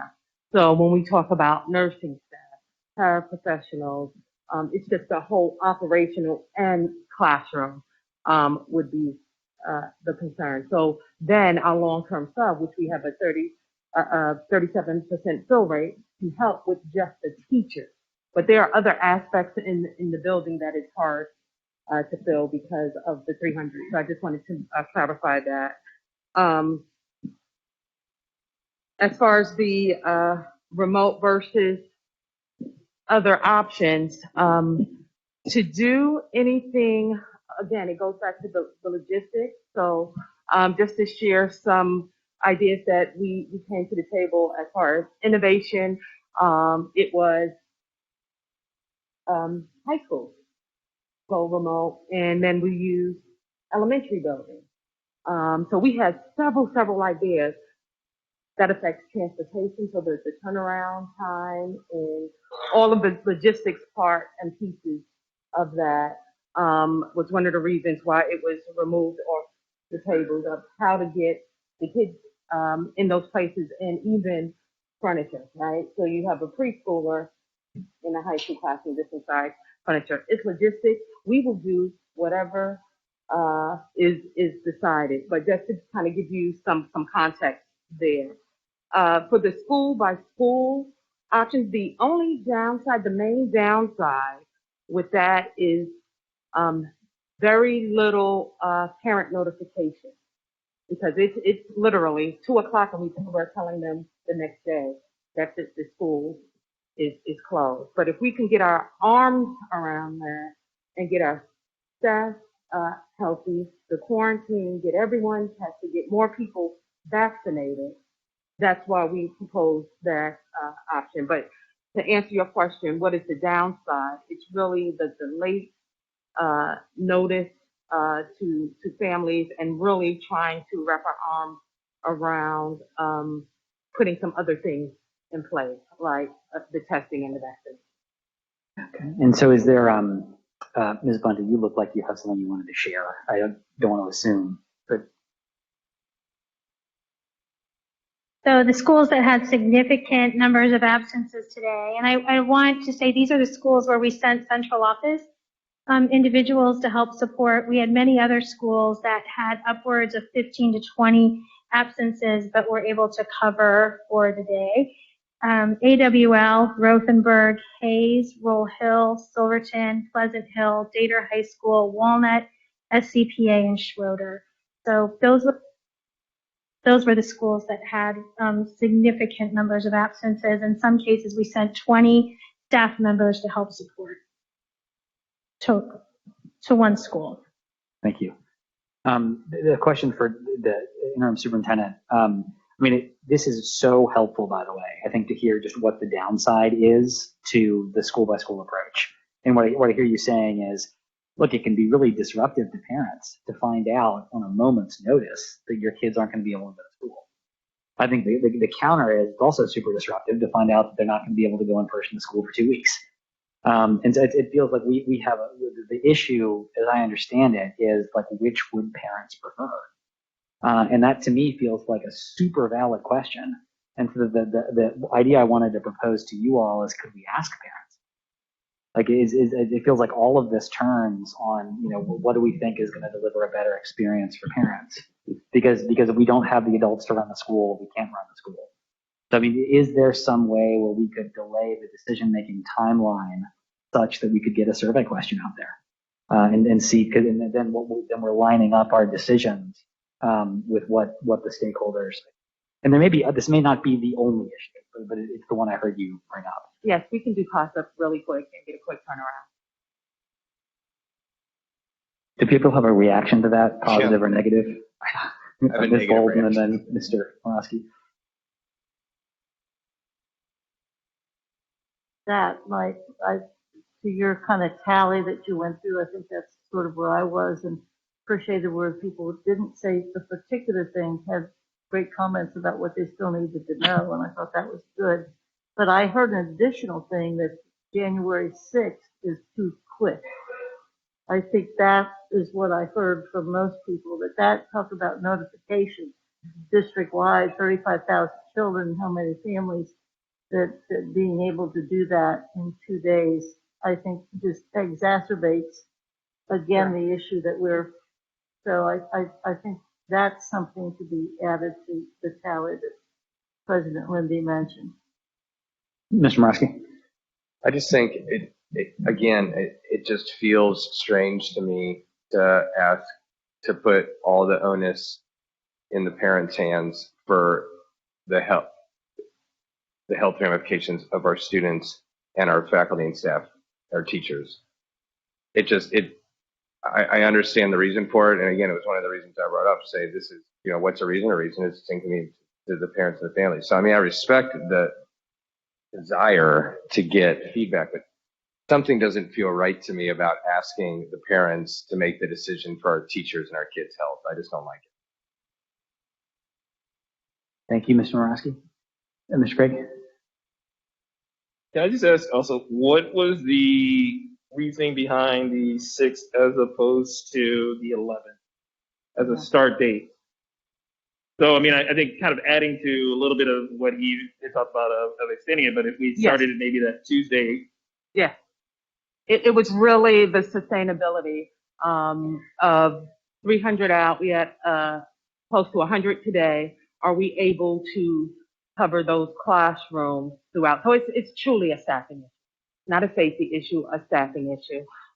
So I'm hearing possibly considering it, try to get through this week and giving people more time. But it's on an ongoing basis, right? So again, we went from 31 to 300 in 2 days. So I think just in the spirit of also wanting to move us forward, because I know it's getting late in the executive session, and this is also a difficult topic. I think I wanted to just in conferring with Ms. Jones, ask the administration, and given what you've heard from us tonight, and you've heard different things from different people, what are you currently thinking about what you'd like to go do? What I heard, I'm sorry, I just want to answer the question based off of what Board Member Morosky said. I heard you say, and I want to clarify, that this is not the majority of staff teachers that are out. Because I think I heard your comment, Ms. Morosky, that you have a problem with putting some of the decision-making of parents, of our staff, into the hands of parents. And I want to be clear that we're not talking about the teachers that are out primarily. We're talking about all of the staff. So it's not, it could be some of our support staff that are out, not just teachers. I said that. I said faculty, staff, teachers. Okay. I realize that. I realize that. Yeah, it didn't sound right. And in that is also leadership. So principals, a number of principals have been out as well. Real quick, Ms. Jones, then we want to hear from Yeah. Interim Okay. Superintendent. I know, but I was just going to offer a suggestion as to what I said to you. And because it is 8:45, we have to, I've said to Mr. Lindy, President Lindy, that we have to decide whether we're going to have executive session. However, and this is deja vu. I remember going through this last year. I think there is some emergencies to certain schools being closed. And I think we have to do that. But I think we also, given the questions that are posed to the table, on the table, maybe we can use our time in our Monday meeting to make a bigger decision about full closure, or what data we need, or have the superintendent maybe look at different options. I'm just trying to think of a way to kind of meet us in the middle, so to speak. Because I don't see us coming to a consensus about it tonight. I just don't. Yeah, I agree. And I'm also very interested in hearing from the interim what you think. I ditto that. I don't think we're not at a consensus place. What I heard loud and clear, that our students are first. We want to make sure, what I heard loud and clear from everyone, from an administration and the board, that our students are first.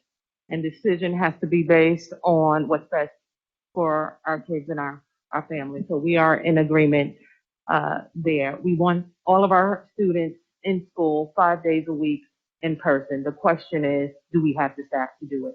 I also heard that our schools are safe, right? So the transmission is not high in our buildings. We are responding to a community issue that has affected our staffing. So what administration has done is work with our health officials to have testing drive-through sites, to add more vaccination. So we're on that end. We are working very hard and diligently to get those numbers that Mr. Craig is talking about. The metrics is on really attendance. That is the metric, staff attendance, and do we have enough staff to cover the classroom? And it's based on COVID cases and quarantine. So that's what I heard tonight. I heard that we're not ready to make a decision and we want further discussion. The only clarifying question that I have is, would you like, what is the will of the board as far as sending home a possible survey question? And is it just to families? Is it to families and staff, all of our staff members? So that was the only thing that I was unclear about. And would you take that information to guide your decision? I mean, my preference, and this is just mine, people please feel welcome to disagree, is that I'd love you all to decide. Like whatever you see as the most important issues that are unresolved, whoever you think perspectives should most weigh in on those, go get that information. You may already have it, but I think you would have a better opinion about what is most important to go get versus what we already have than I would have. Maybe I'm wrong. Mr. Craig and then Ms. Wonder.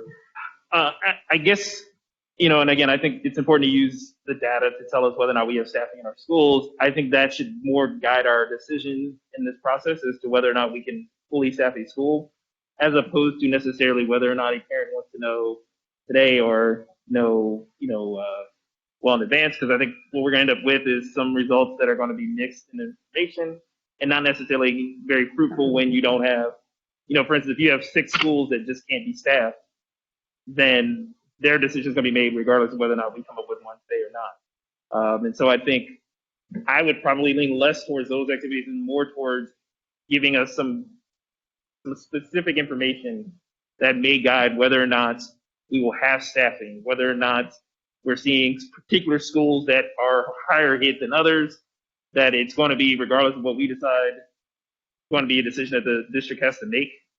And that type of thing, I think, may guide us more towards a middle ground in understanding.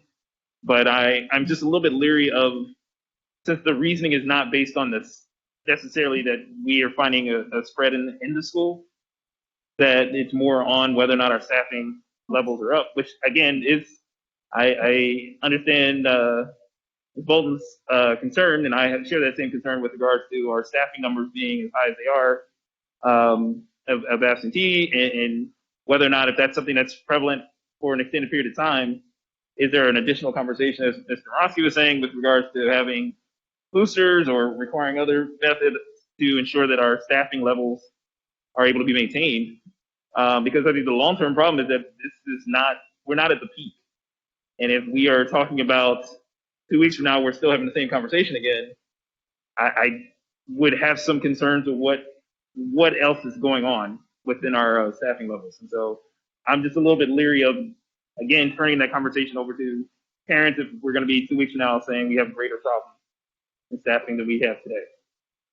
Thank you. Ms. Weinberg? I would just like to add that I am in support of providing some type of survey to parents and staff. I think providing that language and giving them information of the different scenarios and options so that they can give their voice and their voice can be heard. So I think that would be something adequate to do. That's great. Thank you. I think conflict is healthy. Disagreement is healthy. And I think you hear a lot of that from us, interim superintendent, and you can decide what you think makes the most sense. Dr. Moffett. I'm very interested in the data from our staff and our teachers. I think I would like to see some answers to the questions of how can we fill the nurses, since we've got 23 nurses is significant. What's the plan to fill those positions back in our schools? Can we use the health department, or what plan is there? And then what is our plan to increase the sub rate? Are we actively trying to do that while we're in this crisis mode? I think we can do multiple things at the same time. I would like to know from staff, from parents, students, teachers, if they feel like our buildings are safe. I think our buildings are safe, but I'd like to know what they think. I also would like to know what they think as far as would they prefer remote versus in person. I think our teachers need to answer that question too. Our staff need that, support staff need to answer the question, and then get that data from parents. I would like to have a course of action that is concurrent with the discussions of how are we going to increase the deficits that we face, in addition to maintaining a high quality education and making sure that it's equitable. So I think a questionnaire from CASA with those specific themes is exactly what I'm looking for. And I think I would love for it to be given multiple times to multiple demographics so that we can see that, maybe they felt safe on Monday, but then they saw something and they didn't feel safe on Friday. I don't know. But I think that is just one tool that I'm looking for, and I think it can definitely provide some much needed data. But I also want to give permission to the interim superintendent to be creative when we are trying to come up with resolutions. I want you to hear that I don't want our schools to close or, go remote. And I want whatever options we can come up with, be as creative and think out the box, because our kids are dependent on it, our parents are dependent on our staff, our teachers are dependent on that. So those are things that I need in order to make an informed decision that I would like. Okay, I think last comment from Mr. Morosky. Thank you, President Lindy. I was just going to say, at some point, and this is kind of, I think, akin to what Brandon was saying, sort of, but I would just like to remind all of us that we have to make a decision. We cannot poll everybody, every question all the time. This pandemic doesn't care about us. It doesn't care about how much feedback we get. I'm not saying we don't listen to folks, but at some point, we're going to have to make decisions that are going to tick people off and they're going to make some folks happy. And that's how it's got to be. We cannot sit around and wait to get every piece of data back from everyone. At this point, we have 11 schools that should not have been open today or could not have been open today, but were. And that is going to keep happening. And at some point, this thing is going to force us to make a decision. And what will have happened in the interim? And we talk about social, emotional, and mental health. What about social, emotional, mental health whose kids' grandparents have died, or parents are sick, or friends are sick? I mean, the social, emotional, mental health, it hurts in school, it hurts out of school, everything hurts right now. And I just, you know, I'm a team player. Once I get my piece out, we make a decision. But I just we have to make this decision. I'm with you, President Lindy. I have every faith in our administration. This plan that was concocted tonight and what y'all have done to navigate the opening of school, I think is amazing. So kudos.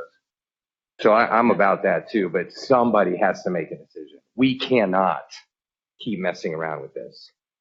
And I appreciate that. I think for the administration, thank you for listening to the different views that we have. I think what I'm taking away is that we're not making a decision on this tonight. We're going to talk about it again at Monday's meeting. And you've heard the different perspectives people have who are up here. So given that in the hour, I think will probably move us forward unless there's anything that's burning. Well, I just wanted to make this comment because I think when the superintendent was sort of summarizing what she heard, one of the things that I said that didn't get addressed was if there's a school that is in such serious need of teachers that they cannot operate, then the option might be to go remote for that I think that's school. right. So I we're think not talking everybody's on the about same page for that. closing or going remote on the whole district. But if that school, and that's their decision, I think, to make. I agree. Okay. Okay, so I want to thank everyone, our newest board members for a longer than normal, more complicated than normal.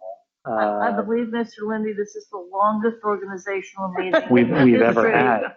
Of Yeah, Cincinnati Public Schools. But I think it's a hard issue, and in transparency to everybody, we learned about this being on the agenda just as the meeting was starting. So thank you for everybody, and thank you all for being here tonight. I think we just need a motion to recess into a short executive session. You need a motion to discuss. I promised former board member Dates I would do this correctly. So we're going to recess into executive session to discuss security matters. You need a motion. Is there a motion? I move. Second? Second. Treasurer Wagner? You need a roll call. Oh, I thought you did that. I do that? No, I'll do that. Okay. Ms. Bolton? Aye. Mr. Craig? Aye. Ms. Jones? Aye. Dr. Moffitt? Yes. Aye. Mr. Roski? Yes. Mrs. Weinberg? Yes. President Lindy? Yes. Okay, so we'll recess. Thank you, everyone. Have a wonderful evening. What a good audience. The first